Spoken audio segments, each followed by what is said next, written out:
Anime की शुरुआत होती है एक नॉर्मल ऑफिस वर्कर टाकेरू कामिसो से। उसकी लाइफ पूरी तरह रूटीन में फंसी हुई थी।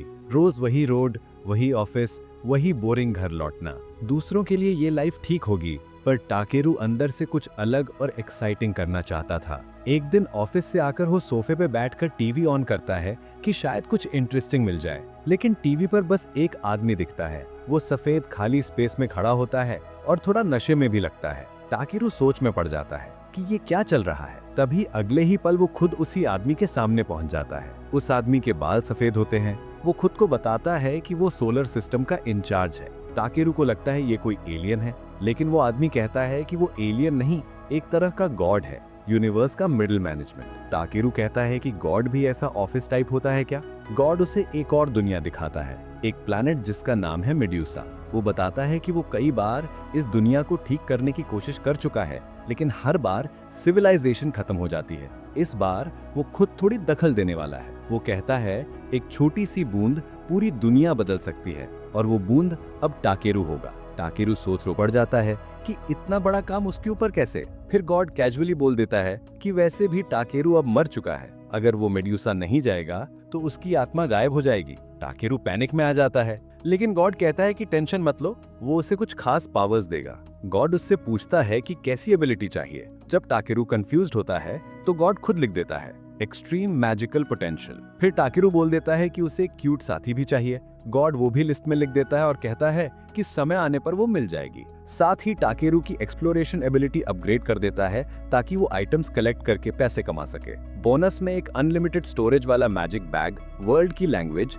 और बहुत सी रेजिस्टेंसेस भी मिल जाती हैं। तभी टाकेरू का शरीर डिसॉल्व होने लगता है। गॉड चेक करता है और कहता है शायद मैंने तुम्हें थोड़ा ज्यादा दे दिया। टाकेरू कंपेनियन वाली बात पूछना चाहता है, लेकिन गॉड बस मुस्कुरा देता है और टाकेरू गायब हो जाता है। टाकेरू आंखें खोलता है और खुद को एक जंगल में पाता है, मेड्यूसा में। नई बॉडी, नया वर्ल्ड और वही सामान जो गॉड ने दिया था। पास में पड़ी एक स्टिक उठाता है और सोचता है अब क्या करे। वो शब्द बोलकर ट्राई करता है, स्कैन, और सामने ऑब्जेक्ट्स के नाम और रैंक लिख कर आते हैं। पहली चीज मिलती है मूनलाइट हर्ब, रैंक बी। टाकेरू खुश होता है और समझ जाता है कि जो भी शाइनी दिखे उसे करेक्ट कर लो। वो मशरूम, मैजिकल लीव्स और कई मटेरियल्स इकट्ठे कर लेता है, पर ज्यादातर लो रैंक के। फिर उसे कुछ पत्तों के नीचे पत्थर जैसी चीज दिखती है। स्कैन करता है, वो हैमर पैंगोलिन नाम के जानवर का पूप निकलता है। उसे घिन आती है, लेकिन रैंक दिखता है, रैंक सी, तो वो ले लेता है। अब उसे एक आइडिया मिल जाता है कि हाई रैंक मटेरियल्स की अलग पहचान होती है और वो उन्हें मैजिक से ट्रैक कर सकता है।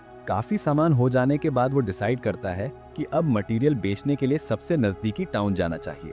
थोड़ी देर चलने के बाद टाकेरू एक गेट के पास पहुंचता है। वहां एक गार्ड उसे रोककर कहता है क्या तुम काफी लंबे हो? क्या तुम स्वॉर्डमैन हो या वॉरियर? टाकेरू बोलता है नहीं नहीं, मैं तो बस कुछ मटेरियल्स बेचने आया हूँ। गार्ड थोड़ा चौंक जाता है और कहता है मटेरियल कलेक्ट करने वाले यहाँ कम मिलते हैं। वो अपना नाम बताता है मार्लॉक, जो टॉर्मी नाम के टाउन का गार्ड है। वो बताता है कि यहाँ कोई स्पेशल मटेरियल शॉप नहीं है, बस एक जनरल स्टोर है जहाँ सब मिलता है। टाकेरू बोलता है ठीक है और अंदर चला जाता है। टाउन में लोग उसकी हाइट देखकर हक्के बक्के रह जाते हैं। सब उसे ही देखते रहते हैं। टाकेरू सीधा जनरल स्टोर पहुंचता है और शॉपकीपर को रैंक सी वाला हैमर पैंगोलिन का पूप दिखाता है। शॉपकीपर देखते ही एक्साइटेड हो जाता है। बिना ग्लव्स के उठाकर बोलता है शेप, कलर, टेक्सचर परफेक्ट, बहुत रेयर आइटम है। वो कहता है इसके 5 सिल्वर कॉइन्स दूंगा। टाकेरू सोचता है कीमत ज्यादा है या कम, तो पूछता है यहाँ एक रात होटल में रहने का कितना खर्चा है? शॉपकीपर बताता है 500 रे पर नाइट और 1 silver coin is equal to 1000 रे। टाकेरू जल्दी से कैलकुलेट करता है,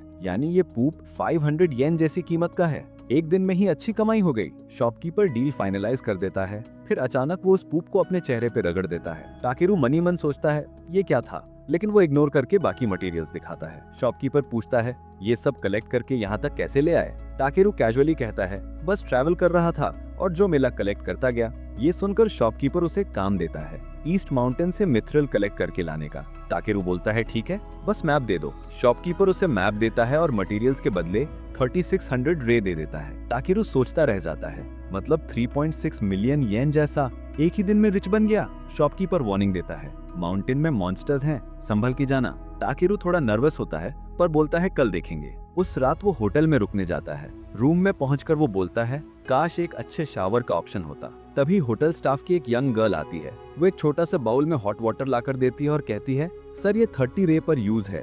टाकेरू पूछता है 30 रे किस चीज के, पानी का क्या करना है? लड़की बताती है एडवेंचर वालों का बॉडी और पैर साफ करने के लिए यही सिस्टम है, बात सिर्फ नोबल्स को मिलता है। टाकेरू शॉक हो जाता है, बिना नहाए कैसे रहा जाए? लड़की कहती है कुछ मैजिशियंस मैजिक से क्लीन कर देते हैं, पर हमारे टाउन में कोई नहीं है। ये सुनकर टाकेरू के दिमाग में एक आइडिया आता है, मैजिक से क्लीन ट्राई करता हूँ। वो बाउल उठाता है, लड़की को टिप देता है और कॉन्सेंट्रेट करके बोलता है क्लीन। तुरंत पानी ग्लो होने लगता है और उसका बॉडी क्लीन हो जाता है। वो एकदम फ्रेश फील करता है। लड़की बाहर उसका चिल्लाना सुनकर हैरान रह जाती है। टाकेरू सोचता है मैजिक ठीक है, लेकिन असली बात की बात ही अलग है। अगले दिन सुबह वो फिर से मटेरियल्स कलेक्ट करने निकलता है। अब उसकी स्किल्स और स्मूथ चल रही होती हैं। उसके स्कैन में अचानक एक स्कल आइकन दिखता है। वो एक्साइटेड होकर वहां जाता है और देखता है एक डेड बॉडी पड़ी है। वो सोचता है शायद कोई एडवेंचरर फाइट में मर गया होगा। वो रिस्पेक्ट से उसके पास जाता है और उसकी बिलोंगिंग्स चेक करता है।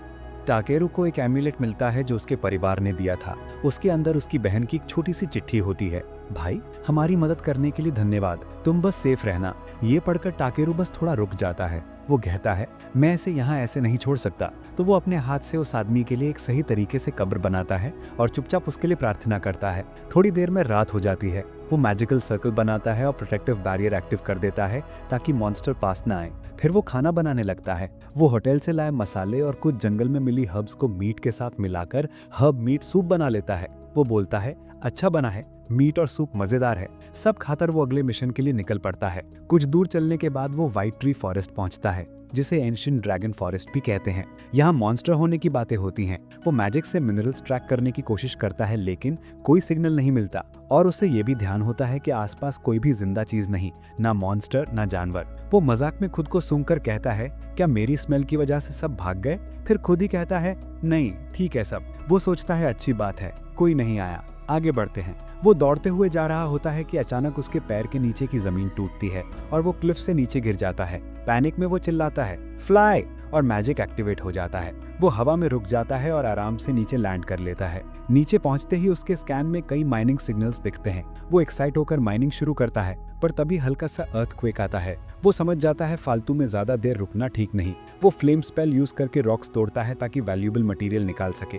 फिर वो केव के अंदर और जाता है और फायर मैजिक से पत्थर तोड़ते हुए आखिर उसे मिथ्रल मिलता है, रेयर ए रैंक मटेरियल। टाकेरू खुश हो जाता है, लेकिन क्वांटिटी कम होती है तो वो सोचता है और चाहिए। केव के एंड में उसे तेज नीली चमक दिखती है। वो स्कैन एक्टिव करता है, रिजल्ट आता है magical water from the ancient dragon refuge rank SS। टाकेरू हैरान रह जाता है। तभी अंदर से आवाज आती है कौन है जो मेरी नींद तोड़ रहा है? टाकेरू फिर भी पानी को ही देखता रहता है। वो बोतल खाली करके पानी भरने लगता है। जैसे ही पानी को हाथ लगता है, पानी से एक ड्रैगन बाहर आता है जोर की दहाड़ के साथ। ड्रैगन बोलता है इंसान मेरी बात सुनो। टाकेरू थोड़ा रुकता है, फिर झुककर कहता है सॉरी, बिना पूछे अंदर आ गया। ड्रैगन उसकी बात सुनकर हंसता है। टाकेरू अपना नाम बताता है और कहता है वो एक सिंपल ह्यूमन है, लेकिन ड्रैगन महसूस करता है कि उससे बहुत जबरदस्त जादुई पावर आ रही है, लगभग ड्रैगन के बराबर। ड्रैगन अपना नाम बताता है व्लाडियास द एंशिएंट ड्रैगन। व्लाडियास कहता है मेरे बेटे को जिंदा करने में मदद करो। इस केव का माना करप्ट हो गया है,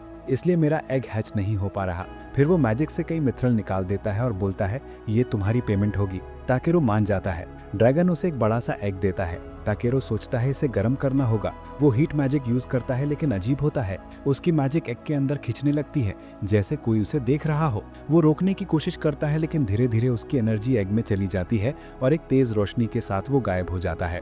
जब वो होश में आता है, वो एक खाली सफेद सी जगह पर खड़ा होता है और वहीं उसे एक आवाज सुनाई देती है तुम बहुत ही लापरवाह निकले इंसान। टाकेरू के सामने एक गॉड खड़ा होता है और कहता है तुम काफी लापरवाह इंसान निकले। गॉड कहता है जब ड्रैगन दिखाई देते हैं तो लोग बेहोश हो जाते हैं या भाग जाते हैं, लेकिन तुमने तो सिस्टम का रूल ही तोड़ दिया। गॉड बताता है कि वो हजारों साल से इस दुनिया को कंट्रोल कर रहा है, लेकिन टाकेरू ने कुछ ही दिनों में सब गड़बड़ कर दी। इसलिए वो थोड़ा इरिटेट होकर कहता है कि मैं तुम्हारी कुछ ब्लेसिंग्स कम कर रहा हूँ ताकि तुम थोड़ी मुश्किलें भी झेलो। टाकेरू कुछ समझ ही नहीं पाता और उसकी विजन ब्लर होने लगती है। जाने से पहले गॉड कहता है थोड़ी परेशानी तुम्हें अच्छी लगेगी। एक पल में टाकेरू की आंखें खुलती हैं और उसे एक क्यूट सी चीख सुनाई देती है। वो बेबी ड्रैगन की आवाज होती है, व्लाडियास का बेटा। छोटा ड्रैगन जोश में टाकेरू पर कूदता है। टाकेरू मुंह बनाता है, इसकी स्मेल तो मछली जैसी है। व्लाडियास हंसता है और कहता है इसका नाम रख दो, असली नाम तो है पर एक सिंपल चाहिए। टाकेरो सोचकर कहता है इसका नाम रखते हैं बी, क्योंकि इसका रंग ब्लैक है। व्लाडियास अपने बेटे को कहता है बी अब टाकेरो के साथ दुनिया देखो अपने तरीके से।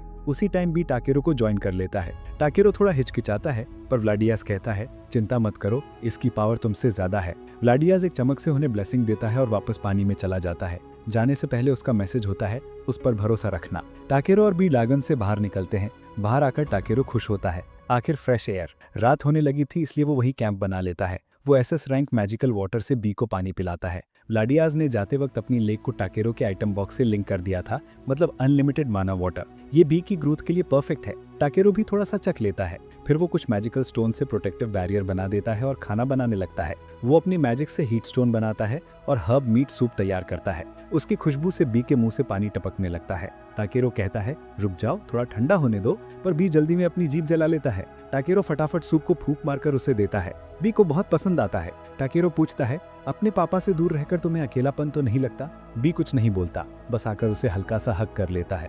उनके बीच एक साइलेंट बॉन्ड बन जाता है, इंसान और ड्रैगन की दोस्ती की शुरुआत। फिर टाकेरो बी के स्टैट्स चेक करता है और हैरान रह जाता है। Species, dragon child, rank, B rank, skills, spirit arts, fire, water, wind, thunder, light, darkness, gift, blessing of ancient dragon, extra, infinite evolution plus language understanding. Takero बोलता है ये छोटा सा क्यूटी बी रैंक मॉन्स्टर है, ये तो काफी dangerous है। फिर खुद से कहता है ठीक है, छोटा है पर इससे गाइड चाहिए और मैं इसका गार्डियन बनूंगा। वो बी को समझाता है बिना सोचे कुछ मत करना वरना व्लाडियास मुझे ठिकाने लगा देगा। पर उसी टाइम बी सो चुका होता है। टाकेरो कहता है पेरेंट बनना इतना मुश्किल होगा सोचा नहीं था। उसे लगता है उसे कोई क्यूट सी फीमेल कंपेनियन मिलनी चाहिए थी, मगर मिला एक रेप्टाइल। ये सब डेफिनेटली गॉड की प्रैंक है। अगले दिन टाकेरो और बी फिर एंशिएंट फॉरेस्ट की तरफ चढ़ाई करते हैं। इस बार फॉरेस्ट उसे उतना स्केरी नहीं लगता। वो कहता है शायद रात में कुछ चेंज हो गया, जो भी हो चलो एक्सप्लोर करते हैं। बी खुशी से उड़ता है और टाकेरो अपनी कलेक्शन मैजिक से रैंक सी मटेरियल ढूंढता है। सब नॉर्मल था जब अचानक बी डरकर वापस टाकेरो के पास आ जाता है।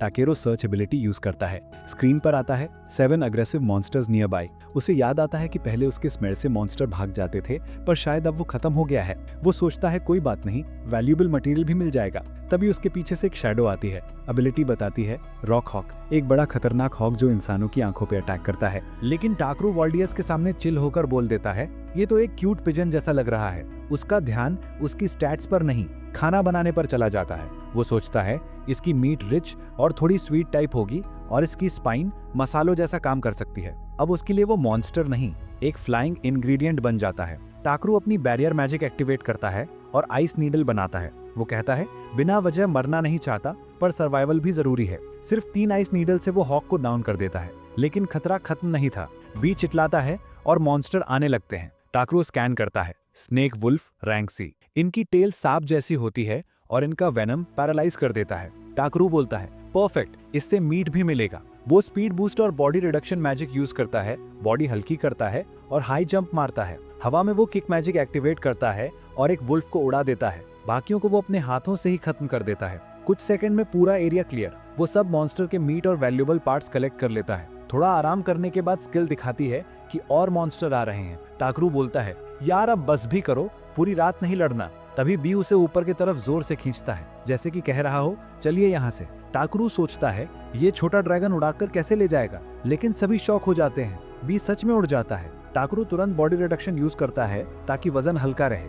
बी तेजी से आसमान में उड़ने लगता है, लेकिन अचानक उसे छोड़ देता है। टाकरू हवा में चिल्लाते हुए नीचे गिरता है। बी पैनिक में आकर फटाफट नीचे डाइव मारता है और उसे पकड़ने की कोशिश करता है। होश आते ही टाकरू सबसे पहले मछली जैसी स्मेल नोटिस करता है। उसे समझ आता है हाँ ये बी है जो उसका फेस लिक कर रहा है। दोनों फिर से जिंदा देखकर वो हंस देता है और बोलता है B2 बहुत फास्ट है, बचाने के लिए धन्यवाद, पर मैं इंसान हूँ, अगली बार थोड़ा आराम से, ठीक है। बी मुस्कुराता है और टाकरू को हग करता है। दोनों फिर से जर्नी शुरू करते हैं। सर्च स्किल दिखाती है टॉर्मी विलेज बस 1 दिन दूर है, तो वो धीरे धीरे आगे बढ़ते हैं। चलते हुए टाकरू अपने बैग से एक छोटी सी ब्रांच निकालता है। वो बताता है ये A रैंक टेल्प ट्री ऑफ डार्सिल की ब्रांच है, एक लेजेंडरी ट्री जो इस दुनिया की स्पिरिट माना जाता है। बी सुनते ही अपनी नाक से धुआं छोड़ता है और ब्रांच को कवर कर देता है। धुआं हटता है, ब्रांच अब एक मैजिक स्टाफ बन चुकी होती है। टाकरू बोलता है मैं तो बस मटेरियल कलेक्टर हूँ, ये मैजिक स्टाफ किस काम का। दोनों एक दूसरे की तरफ कंफ्यूज होकर देखते हैं। फिर टाकरू कहता है चलो वापस मटेरियल कलेक्ट करते हैं। कुछ घंटे बाद वो जंगल के एग्जिट के पास पहुंचते हैं। बी कुछ डिटेक्ट करता है। टाकरू देखता है रोड के किनारे एक कैरेज खड़ी है। वो हैरान होता है कि बी इतनी दूर से डिटेक्ट कर लेता है। इवोल्यूशन स्किल दिखाती है कैरेज का घोड़ा असल में एक यूनिकॉर्न है। टाकरू कहता है मतलब यहाँ नॉर्मल घोड़ों की जगह यूनिकॉर्न चलते हैं, क्या बात है। तभी ड्राइवर पूछता है तुम यहाँ क्या कर रहे हो। टाकरू मैं टॉर्मी विलेज जा रहा हूँ। ड्राइवर अकेले जाना मुश्किल है, हमारे साथ चलो। टाकरू मैं थोड़ा ज्यादा लंबा हूँ, कैरेज टाइट पड़ेगा। अंदर बैठे बच्चे हंसने लगते हैं। लेडी और बच्चे उसे इनवाइट करते हैं, आ जाइए सीट खाली है। टाकरू शुक्रिया बोलकर कैरेज में बैठ जाता है। ड्राइवर कहता है टॉर्मी में सब एक दूसरे की मदद करते हैं, जब तक दुनिया मुश्किल है इंसानियत बची रहनी चाहिए। लेडी भी कहती है हाँ जिसका भी काम हो हम मदद करते हैं। टाकरू दिल से उनका धन्यवाद बोलता है। फिर सोचता है इतने छोटे बच्चे भी जंगल के रास्ते ट्रैवल कर रहे हैं, सच में हिम्मत वाले हैं। और फिर वो मजाक में पूछता है अगर मैं एक बुरा बंदा होता तो। टाकरू पूछता है। एक बच्चा हंसकर कहता है आप बुरे नहीं हो सकते, अगर आप बुरे होते तो मैजिक डिटेक्टर आवाज कर देता। टाकू थोड़ा हैरान होकर पूछता है मैजिक डिटेक्टर। वो लेडी एक छोटी सी चमकती हुई बेल बाहर निकालती है। जैसे ही वो उसे दिखाती है टाकरू समझ जाता है कि अगर कोई खतरनाक इंसान पास आएगा तो ये बेल अपने आप बज जाएगी वार्निंग देने के लिए। वो नोटिस करता है कि बेल के अंदर एक छोटी सी मैजिकल स्टोन लगी है। टाकू मन में सोचता है शायद मैं भी ऐसा कुछ बना सकता हूँ। फिर उसे याद आता है कि उसने अपना नाम तक नहीं बताया। वो हल्की सी हंसी के साथ कहता है वैसे मेरा नाम टाकेरू है। एलिजा मुस्कुराकर उसकी तारीफ करती है और अपना बच्चों का नाम बताती है। मैं एलिजा हूँ और ये मेरे बच्चे जेन और कैन और ये हमारे ड्राइवर पोमो।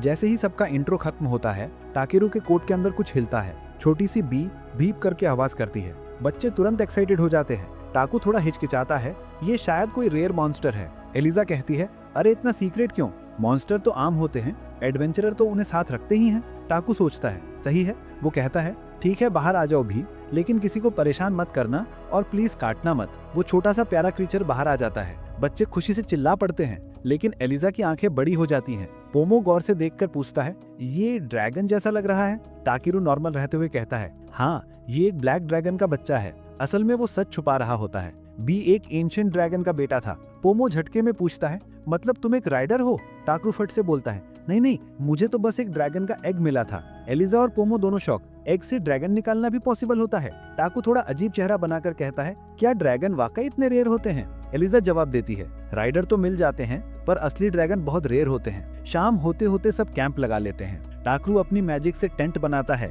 और एक मैजिक बैरियर खड़ा करता है ताकि कोई मॉन्स्टर पास ना आए। वो कहता है कोई दिक्कत नहीं होगी, बी तुरंत बता देगा। सबको थोड़ा सुकून मिलता है। बच्चे आराम से खेलते हैं। एलिजा खाना बनाने लगती है, लेकिन टाकरू कहता है आज मैं बनाता हूँ, आपकी मदद के लिए एक छोटा सा थैंक यू। वो अपने आइटम बॉक्स से इंग्रेडिएंट्स निकालकर कुकिंग शुरू करता है। बच्चे देखते रह जाते हैं। ये मैजिक से खाना बना रहे हो? टाकू हंसकर कहता है नहीं ये बस मेरी आइटम बॉक्स है। वो स्पेशल मीट स्टू और मशरूम वेजी सलाद तैयार करता है। सब टेस्ट करते हैं और उन्हें बहुत पसंद आता है। एलिजा खुश होकर कहती है टाकेरू तुम तो कमाल के कुक हो। पोमो चुप रहता है। टाकू पूछता है आपको पसंद नहीं आया क्या? एलिजा भी टेंशन लेती है। तभी पोमो कांपती आवाज में कहता है ये इतना अच्छा है कि रोना आ रहा है। और सच में उसकी आंखों से आंसू गिर जाते हैं। कई दिनों से हम सूखा मीट ही खा रहे थे, आज बच्चों को खुश देखकर सुकून मिल गया। टाकू थोड़ी देर उसे देखता है फिर हल्के से हंस देता है। अरे यार तुम तो खुशी के आंसू बहा रहे हो। पोमो तुरंत रोना रोकता है और हल्का गुस्सा दिखाते हुए कहता है तू जरूर कोई मैजिकल शेफ है, स्वाद का जादूगर। टाकू थोड़ा कंफ्यूज्ड, स्वाद का जादूगर ये किस तरह का टाइटल है? सब हंस पड़ते हैं। माहौल खुशियों से भर जाता है। पोमो अपना गिटार निकालकर बजाता है। एलिजा उसके साथ गाती है। बच्चे नाचते हैं और टाकू को भी खींच लाते हैं। टाकू सोचता है ऐसे मोमेंट्स ज्यादा बेहतर होते हैं। अकेले खाने से अच्छा है लोगों के साथ हंसना। उस रात पहली बार इस नई दुनिया में वो दिल से हंसता है। अगली सुबह बच्चे सो रहे होते हैं। टाकरू अपने टूल साफ कर रहा होता है। एलिजा आकर पूछती है सुबह सुबह क्या कर रहे हो? टाकरू कहता है बस अपने सिजर साफ कर रहा हूँ। एलिजा मुस्कुराती है और कहती है जो लोग अपने टूल्स का ध्यान रखते हैं वो हमेशा अच्छा काम करते हैं। ये सुनकर टाकू सोचता है सच में छोटी छोटी चीजें करना कितना सेटिस्फाइंग होता है। शायद मटेरियल कलेक्ट करना ही मुझे सबसे ज्यादा सूट करता है। नाश्ते के बाद सब चलने के लिए तैयार होते हैं। इस बार टाकू फैसला करता है कि वो पोर्मो के साथ आगे वाली सीट पर बैठेगा। वो लगाम पकड़कर कहता है चलो भाई यूनिकॉर्न जरा तेज चलो। और सबसे सरप्राइजिंग बात यूनिकॉर्न उसकी बात मान भी लेता है। पोर्मो हैरान होकर कहता है इतनी जल्दी से तुम पसंद आ गए? टाकू तुरंत बोल देता है नहीं ये बस बहुत इंटेलिजेंट है। थोड़ा आगे बढ़ते ही वे लोग टॉमी विलेज पहुंच जाते हैं। पोर्मो उसकी फैमिली टाकू को थैंक्स कहते हैं। टाकू भी मुस्कुराकर बोलता है आपकी वजह से पूरा रास्ता पैदल नहीं चलना पड़ा।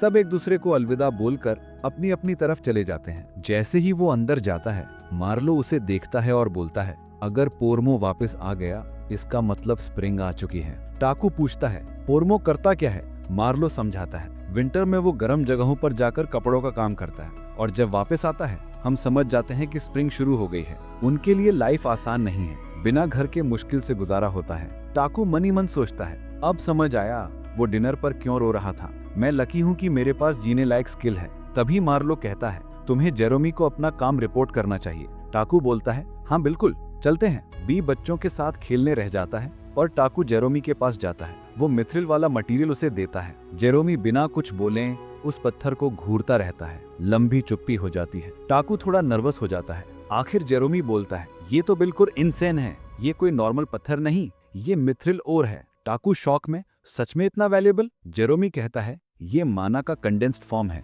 इसके कुछ टुकड़े ही पूरे किंगडम के मैजिक स्टोन्स को रिप्लेस कर सकते हैं। टाकू पूरा हैरान, मतलब इतना पावरफुल? मुझे तो बस रास्ते में मिल गया। लेकिन वो असली सच नहीं बताता। जेरोमी हंसकर कहता है, अगर तुझे ऐसे ही मिल गया तो तू बहुत लकी बंदा है। फिर वो बोलता है, तुझे इस दुनिया का कॉमन सेंस सीखना जरूरी है, तुझे बेल्किन जाना चाहिए। वो समझाता है कि बेल्किन टॉर्मी से 1000 गुना बड़ा शहर है, जहाँ हर तरह की जानकारी मिलेगी और सबसे इम्पोर्टेंट एडवेंचरस गिल्ड भी वही है। वहाँ से तुम सीख सकते हो कि ये दुनिया कैसे चलती है और तुम अपना कलेक्टेड मटेरियल भी बेच सकते हो। जेरोमी कहता है, तुम्हारे जाने से बुरा लगेगा, पर अगर तुम फेमस हुए तो टॉर्मी का भी नाम ऊंचा होगा। टाकू हल्की सी स्माइल करता है। फेमस होने का प्लान नहीं है, लेकिन बड़ी सिटी देखना मजेदार रहेगा। उस रात टाकू होटल में बैठकर रिसर्च करता है। गिल्ड क्या है, एडवेंचरस कैसे काम करते हैं, कॉम्बैट, सपोर्ट और कई तरह की रोल्स होते हैं। टाकू सोचता है, जब मैं एक नई दुनिया में आ ही गया हूँ तो एक एडवेंचरर बनकर दुनिया क्यों ना घूमूं।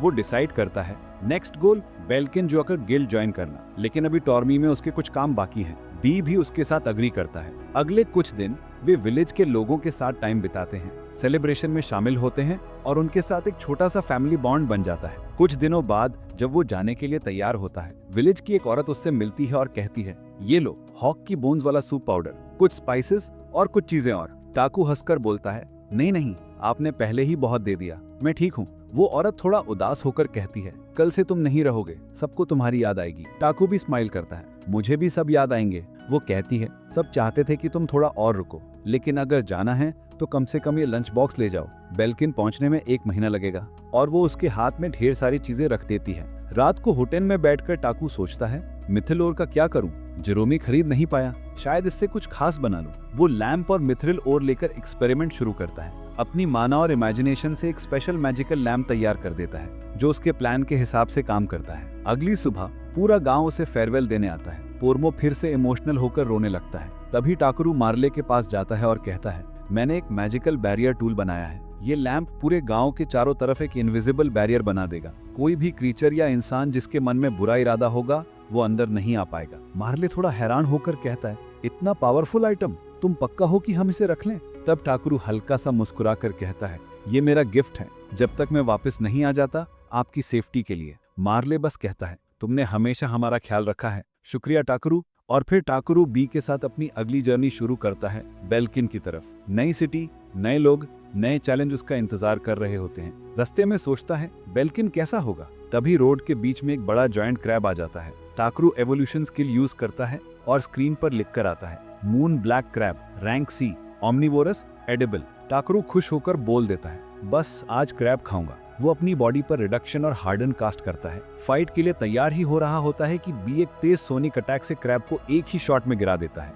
टाकरू अंदर से शॉक भी और खुश भी, लेकिन तभी और क्रैब आ जाते हैं। वो कॉन्फिडेंट होकर कहता है, ये तो बस क्रैब है, साइड में ही मूव करते हैं। और तभी सारे क्रैब सीधा चलने लगते हैं। टाकरू दंग रहकर बोलता है, ये क्या हैक लगा लिया इन्होंने? बी तुरंत उसे पकड़कर ऊपर उठा लेता है और सारे क्रैब आपस में टकरा जाते हैं। टाकरू उसे थैंक यू बोलता है और डिसाइड करता है कि आखिरी क्रैब से वो खुद लड़ेगा। वो कहता है, आज तुझे खा के मजा आएगा, और एक हैवी स्ट्राइक मारकर वो क्रैब को हरा देता है। रात को कैंप फायर के पास टाकरू एक बड़ा पॉट रखता है। हार्डन कास्ट करके क्रैब के पैर तोड़ता है, पानी और नमक डालकर बॉईल करता है। थोड़ा समय बाद क्रैब तैयार हो जाता है। वो शेल तोड़कर खाना शुरू करता है। टाकरू और बी दोनों कहते हैं, ये तो स्वर्ग जैसा टेस्टी है। अगली सुबह लंबा सफर पूरा होता है और आखिरकार वे पहुंच जाते हैं कमर्शियल सिटी ऑफ बेल्किन। टाकुरू पूरी सिटी देखकर स्टन हो जाता है। खूबसूरत आर्किटेक्चर, जैसे कोई फैंटेसी फोर्ट्रेस हो। वो एवोल्यूशन स्किल से चेक करता है। बेल्किन, किंगडम ऑफ एलिस्ट्रियो, सबसे बड़ा एडवेंचरस गिल्ड यही है। वो एंट्रेंस लाइन में लगता है। अपने मैजिकल बैग को वो डिस्गाइज कर देता है ताकि सब कुछ नॉर्मल लगे, और बी से कहता है थोड़ा छुप जाओ। बी उसके कोट के अंदर घुस जाता है। जब उसका नंबर आता है, गार्ड्स इंस्पेक्शन करते हैं। एक गार्ड कहता है, अरे मटेरियल कलेक्टर, ये तो बड़े रेयर होते हैं। वे पूछते हैं, तुम अपनी चीजें बेचने आए हो क्या? टाकू नॉर्मली कहता है, नहीं, मैं तो एडवेंचरस गिल्ड ज्वाइन करने आया हूँ। इंस्पेक्टर मुस्कुराकर कहता है, अच्छा, ये सिटी तो कॉमर्स और एडवेंचर दोनों का सेंटर है। तुम जैसे लोग यहाँ वेलकम हैं, लेकिन चेक जरूरी है। वो बताता है कि अब वो एक स्पेल कास्ट करेगा, अवेरिस। टाकू थोड़ा कंफ्यूज्ड, ये क्या है भाई? इंस्पेक्टर समझाता है, इससे हम चेक करते हैं कि न्यू कमर्स के पास कोई बुरा या इलीगल आइटम तो नहीं। वो एक मैग्नीफाइंग टूल निकालकर स्पेल कास्ट करता है। कुछ भी डेंजर नहीं निकलता। दूसरा गार्ड उसके आइटम्स चेक करता है, सब नॉर्मल। टाकू राहत की सांस लेता है, लेकिन क्यूरियोसिटी में अपना एवोल्यूशन स्किल एक्टिव कर देता है। वो देखता है, इंस्पेक्टर का नाम है रेडिन, बेल्किन गेट का सिक्योरिटी ऑफिसर। फिर वो और डीप स्कैन करता है और अपनी ही स्टेटस दिख जाती है। Takero, age 19, no rank, can use magic, some skills, no spirit. Takeru मन में सोचता है, लगता है गॉड ने जो पावर दी है वो सब हिडन है। इंस्पेक्शन खत्म होने ही वाला होता है कि रेडिन पूछता है, तुम्हारे पास ड्रैगन ब्लेसिंग है? टाकू थोड़ा शॉक होता है, फिर बोलता है, चलो बताने के बजाय दिखा देता हूँ। वो कहता है, बी बाहर आ जाओ, और छोटा ड्रैगन बी उसके कोट से निकल आता है। रेडिन तुरंत प्रोफेशनल बनकर कहता है, तुम्हें अपने ड्रैगन को टैग लगाना होगा ताकि सबको पता चले कि ये तुम्हारा है। टाकू अपने बैग चेक करता है और वो एम्यूलेट निकालता है जो गांव के बच्चों ने उसे दिया था। टाकरू एम्यूलेट बी की टेल पर बांध देता है। रेडिन कहता है, परफेक्ट, यही काफी है, मैं मेयर को इन्फॉर्म कर दूंगा। इंस्पेक्शन पूरा होने के बाद गार्ड बताता है, एडवेंचरर गिल्ड सीधा मेन स्ट्रीट के एंड पर है। वो बड़ा सा बिल्डिंग दिख रहा है। टाकरू उन्हें थैंक्स बोलता है और रेडिन कहता है, वेलकम टू बेल्किन। टाकरू और बी सिटी के अंदर एंटर करते हैं। टाकरू आसपास देखकर कहता है, लगता है जैसे मैं फिर से किसी नए वर्ल्ड में आ गया हूँ। थोड़ी देर बाद उसे एक बड़ा बिल्डिंग दिखाई देता है जिस पर लिखा होता है, यूरोपा एडवेंचरर गिल्ड। टाकरू कहता है, लगता है यही है। अंदर जाते ही एक बनी ईयर वाली क्यूट रिसेप्शनिस्ट उसे वेलकम करती है। वो कहती है, वेलकम टू यूरोपा गिल्ड, मैं हूँ एरिना। न्यू एडवेंचरर का रजिस्ट्रेशन यहाँ होता है। वो टाकरू को अपने ऑफिस ले जाती है और एक फॉर्म देती है। फॉर्म में सिर्फ नेम और ऑक्यूपेशन लिखना होता है। टाकरू सोचता है, मुझे तो लैंग्वेज लिखनी नहीं आती, लेकिन जैसे ही सोचता है, नाम और बाकी चीजें अपने आप कागज पर लिख जाती हैं। वो खुद हैरान, ये कौन सी स्किल चल रही है भाई? फॉर्म पूरा होने पर एरिना उत्साहित होकर कहती है, वाओ, मटेरियल कलेक्टर, ये रेयर प्रोफेशन है। फिर पूछती है, कॉम्बैट एक्सपीरियंस है? टाकरू कैजुअली कहता है, हाँ थोड़ा बहुत। एक जायंट बर्ड, एक वुल्फ और एक सर्पेंट से फाइट की है। एरिना थोड़ा शॉक, सच में? कोई प्रूफ? टाकरू कंफ्यूज, वो बहुत बड़ा है, मैं निकालूं? एरिना कहती है, हाँ दिखाओ। टाकरू आइटम बॉक्स से मून ब्लैक क्रैब निकाल देता है और एक जायंट क्रैब पूरे गिल्ड में गिरता है। एरिना का पूरा डेस्क क्रश हो जाता है। वो चीख कर भाग जाती है। कमरा धूल से भर जाता है। जब धूल हटती है, सब लोग सिर्फ उस क्रैब को देख रहे होते हैं, पूरी शॉक मोड में। टाकरू अक्रू कोन में, ये मून ब्लैक क्रैब है। किसी एडवेंचरर को साफ दिखता है ये आइटम बॉक्स इस्तेमाल कर रहा है। टाकरू समझाता है, वो तो गिफ्ट था, मैंने खुद नहीं बनाया। एक एडवेंचरर अपनी स्किल यूज करता है और कहता है, मैंने वेरासिस स्किल का यूज किया, इसका रंग ब्लू है, मतलब ये सच बोल रहा है और साफ दिल का बंदा है। फिर वो बोलता है, चलो इवैल्यूएशन और पेमेंट की बात करते हैं। लेकिन एरिना बीच में रोकती है, रुको, ये अभी रजिस्ट्रेशन में ही है। सभी कंफ्यूज्ड, उन्हें लगा टाकरू क्रैब बेचने आया है। टाकरू कैजुअली बोलता है, नहीं, मैं तो इसे खाने वाला हूँ। सब फिर शॉक, तुम इसे खाओगे? टाकरू ऑकवर्ड मुस्कान, हाँ ये क्रैब मीट बहुत टेस्टी होता है। सब इग्नोर करके रजिस्ट्रेशन फिर आगे बढ़ाते हैं। एरिना पूछती है, तुम्हारा कोई पार्टी मेंबर है? टाकरू बी की तरफ इशारा करता है, हाँ वो मेरा पार्टनर है। सबके एक्सप्रेशन फ्रीज, एक ड्रैगन उसका पार्टनर है। टाकरू की रेपुटेशन वहीं से शूट अप हो जाती है। सब इम्प्रेस। एरिना रजिस्ट्रेशन कंप्लीट करती है और कहती है, सभी एडवेंचरर्स रैंक F से शुरू करते हैं, मैं तुम्हारा सपोर्ट करूंगी। टाकरू मुस्कुराता है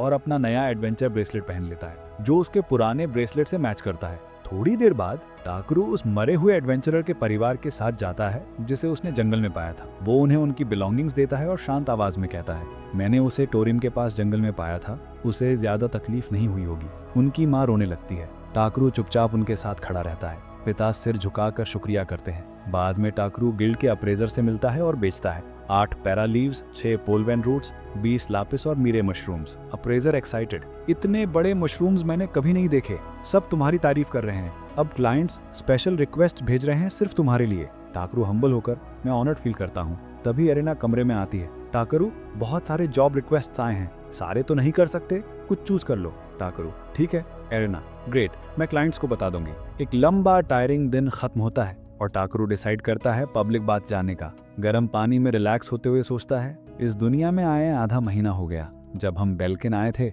ये बाथरूम कितना गंदा था। अच्छा हुआ मैंने क्लीन मैजिक यूज किया। अब दिन के एंड में थोड़ा आराम मिल जाता है, एक छोटी सी लग्जरी जो उसे सच में सुकून देती है। तभी एक लिड मैन एडवेंचरर जिसका नाम क्लेस्टन है उसके पास आता है। टाकरू थोड़ा सरप्राइज्ड होकर पूछता है, तुम इस वक्त यहाँ क्या कर रहे हो? क्लेस्टन कहता है, पुरानी चोट फिर से दर्द कर रही है, लगता है बारिश होने वाली है। बातों बातों में क्लेस्टन मुस्कुराते हुए बोलता है, सुना है तुम हीलिंग मैजिक भी यूज करते हो, किसी बीमार आदमी को क्योर किया था ना? टाकरू हल्की मुस्कान के साथ कहता है, हाँ बस इमिटेट कर रहा था जो मैंने पहले देखा था, पैसे नहीं लिए। क्लेस्टन जोर से हंसता है, सच में तुम एक सेल्फलेस बंदे हो, लेकिन अगर चाहो तो इसी स्किल से अमीर भी बन सकते हो। टाकरू थोड़ा टेंस होता है, सोचता है क्या लोग मुझे इस वजह से पसंद नहीं करेंगे? क्लेस्टन हंसते हुए कहता है, तुम सच में अलग हो, लेकिन ध्यान रहे ऐसे लोग ज्यादा नोटिस में आते हैं। टाकरू कैजुअली बोलता है, मैं अभी जहाँ हूँ वहीं खुश हूँ, रैंक बढ़ाने का मन नहीं है, मुझे बस कुछ शार्प सीजर चाहिए मटेरियल कलेक्ट करने के लिए। क्लेस्टन मुस्कुराकर निकलते हुए कहता है, ठीक है,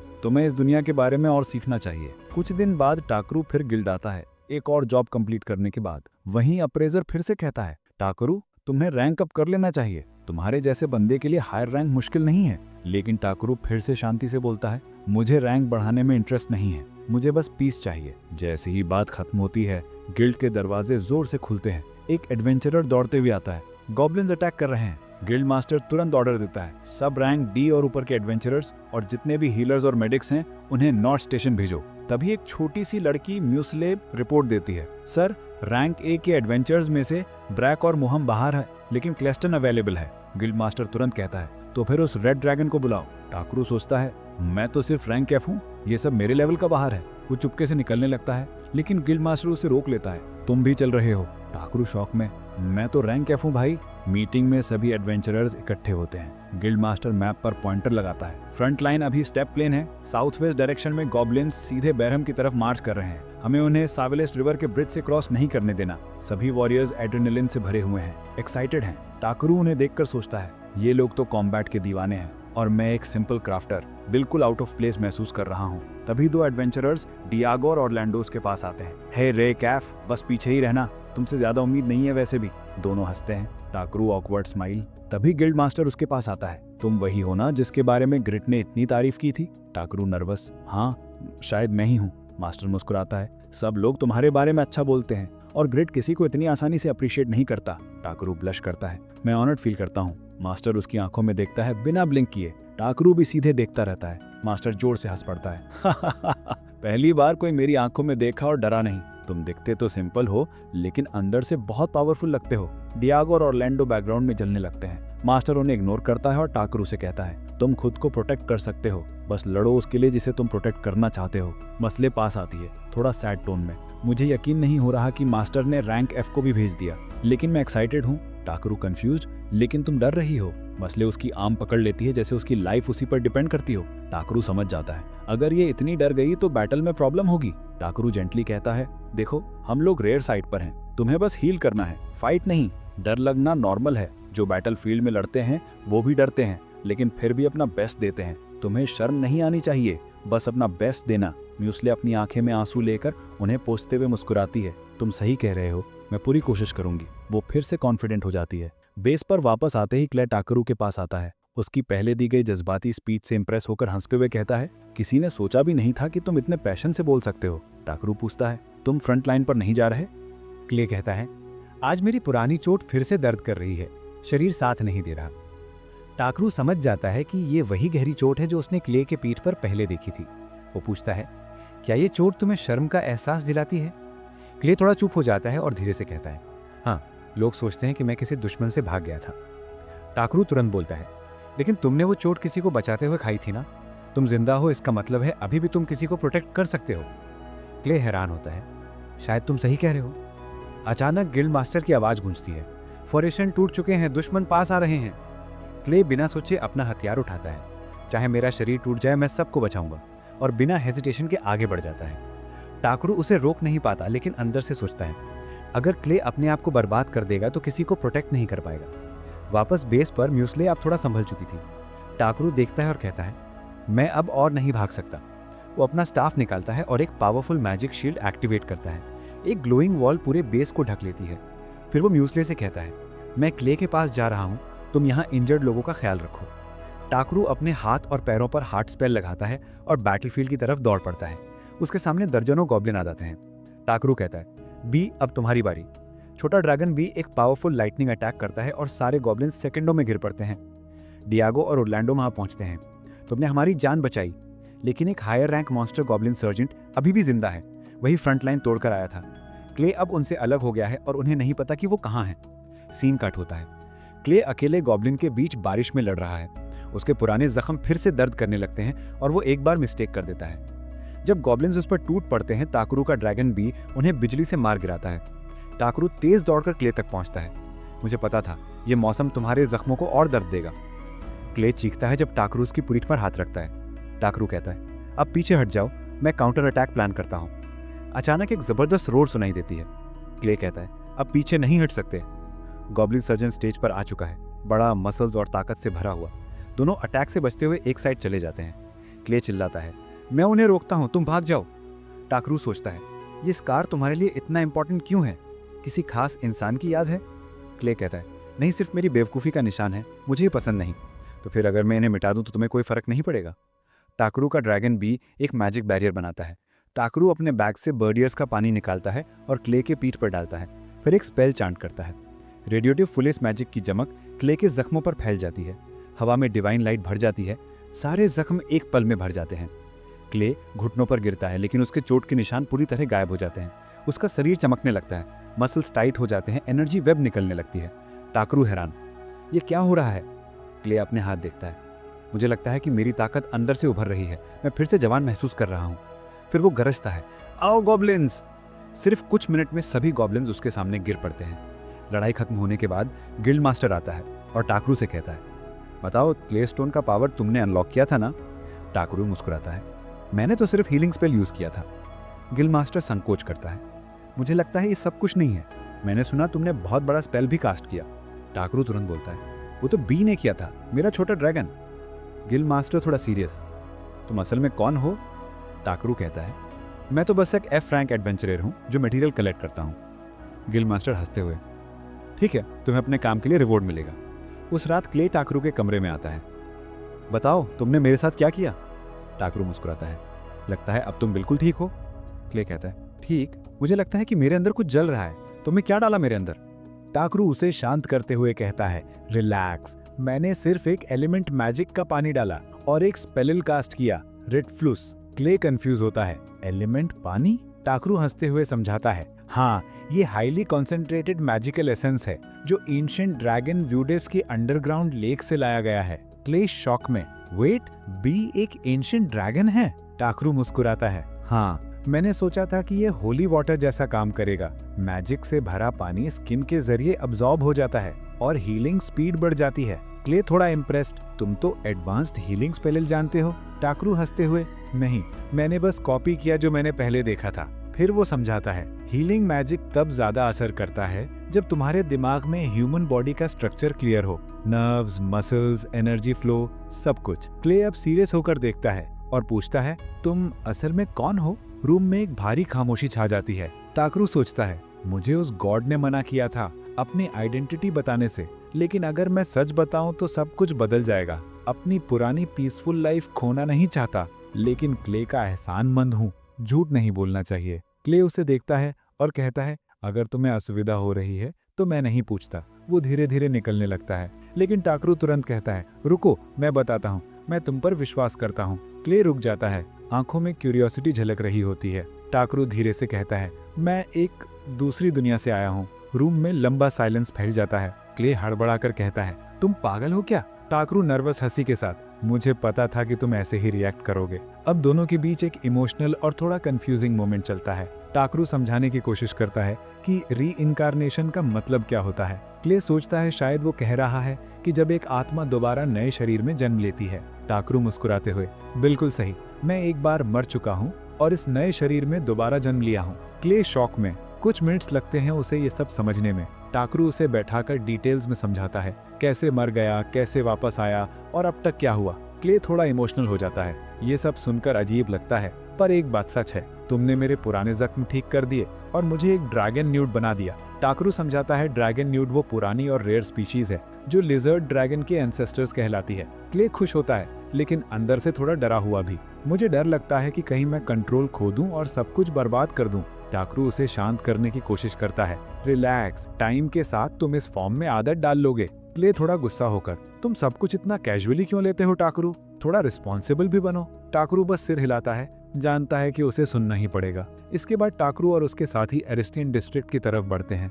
थोड़ा घूमकर टाकरू एक वेपन शॉप के सामने रुकता है। एक कैट ईयर वाली लड़की उसका स्वागत करती है। उसका नाम रिग्स है। वो पूछती है, क्या आपको कुछ पसंद आया? टाकरू कहता है, मटेरियल कलेक्ट करने के लिए नए सीजर्स चाहिए, मेरी पुरानी तो खराब हो गई है। रिग मुस्कुराते हुए, हमारे पास नहीं है, लेकिन आप तो वही फेमस मटेरियल कलेक्टर हैं जिनके बारे में सब बात कर रहे हैं। टाकरू हाँ कहता है। रिग आगे कहती है, मेरे मास्टर ग्रॉस एक टॉप क्लास ब्लैकस्मिथ हैं, शायद वो आपकी हेल्प कर सकते हैं। वो उसे अंदर ले जाती है और वर्कशॉप दिखाती है। टाकरू उसकी कला देख के इम्प्रेस हो जाता है। रिग कहती है, एक दिन मैं भी अपने मास्टर से टेक्निक चुरा कर एक ऐसी तलवार बनाऊंगी जो एक हीरो के लायक हो। टाकरू मुस्कुराता है, मैं दुआ करता हूँ तुम्हारा सपना जरूर पूरा हो। फिर दोनों मास्टर ग्रॉस के ऑफिस में जाते हैं। रिग इंट्रोड्यूस करती है, ये वही कलेक्टर हैं जिनके बारे में सब बात कर रहे हैं। ग्रॉस थोड़ा स्पेक्टिकल लगते हैं क्योंकि ये नया बंदा उनके लिए बहुत बड़ी रेपुटेशन वाला है। टाकरू कहता है, बस थोड़ा लक साथ दे गया। रिग आइडिया देती है, मास्टर क्यों ना ये बंदा हाइड्रा लेकर आए, इससे हमारी एम्बिशन के लिए परफेक्ट शॉट बन सकती है। ग्रॉस तुरंत मना कर देता है, बिल्कुल नहीं, रिहाई माइंड बहुत डेंजरस जगह है, मैं किसी कलेक्टर को वहां नहीं भेजूंगा। रिग फिर भी इंसिस्ट करती है, अगर आप उसे चांस ही नहीं देंगे तो कैसे पता चलेगा? ग्रॉस गुस्सा हो जाता है। रिब जिद पर आ जाती है, अगर आपको इतना भरोसा नहीं है तो सेकंड रेट मटेरियल से ही शॉट बना लीजिए, देखते हैं फिर लोग आपको मास्टर कहते हैं या नहीं।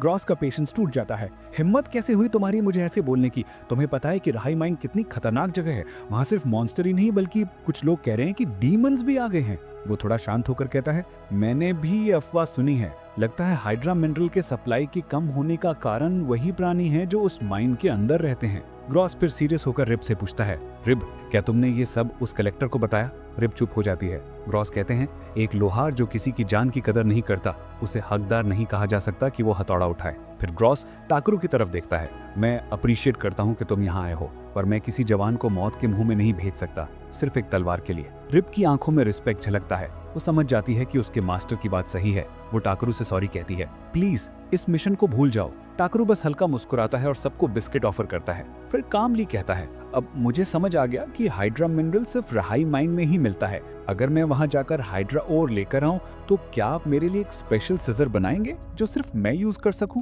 क्रॉस थोड़ा हैरान होता है, लड़के तुम्हें मेरी बात सुनाई नहीं दी क्या? टाकरू कॉन्फिडेंट टोन में कहता है, मैं कुछ भी हैंडल कर सकता हूँ। और इसे प्रूव करने के लिए वो अपने बैग से क्रीचर का एक बॉडी पार्ट निकालता है। ये वही बीस्ट था जिसे बी रैंक एडवेंचरर भी मुश्किल से हरा पाते।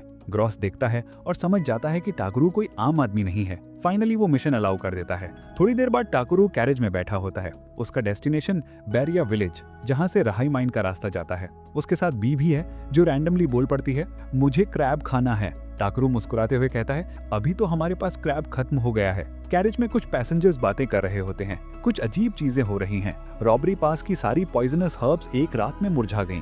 व्हाइट टाइगर फॉरेस्ट में भी डिस्टर्बेंस हो रहा है। टाकरू चुपचाप सुनता है और सोचता है, बस ये सब मेरी वजह से ना हो। थोड़ी देर बाद कैरेज एक छोटे गांव पर रुकता है। एक हॉर्स ट्रेडर मिलता है। टाकरू सोचता है, काश मेरे पास अपना एक घोड़ा होता, ट्रैवल कितना आसान हो जाता। तभी वो देखता है एक लड़की किसी सेलर से झगड़ा कर रही है। वो पहचानता है ये वही एल्फ लड़की है जिससे पहले मिला था। एल्फ लड़की कहती है, मैंने एक व्हाइट प्योर हॉर्स मांगा था जो आसमान में उड़ सके, और तुम मुझे ये क्या दिखा रहे हो? ये एक बड़ा व्हाइट बॉडी था, घोड़ा नहीं। सेलर मुस्कुराते हुए कहता है, मैडम हम हॉर्स उन सब क्रीचर को कहते हैं जो लोड उठा सके, चाहे वो जायंट ईगल हो या बड़ा क्रो। एल्फ शॉक में, ओह लगता है मैंने ऑर्डर कलर दे दिया। सेलर मुस्कुराता है, कोई बात नहीं, मुझे भी कंफर्म करना चाहिए था। अगर असली व्हाइट पैगेसस चाहिए तो रॉयल किंगडम ड्वार्फ के देश जाना पड़ेगा। एल्फ खुश होकर चली जाती है। टाकरू सोचता है, लगता है हम दोनों का डेस्टिनेशन एक ही है। रास्ते में टाकरू और बी डिसाइड करते हैं कि थोड़े टाइम के लिए रिसोर्स कलेक्ट कर लें। सबसे पहले नो रैट मशरूम, ग्रीन कैप वाला व्हाइट डॉट्स, पॉइजनस दिखता है लेकिन बहुत न्यूट्रियस, स्टैमिना बढ़ाता है। फिर मुआसो मशरूम,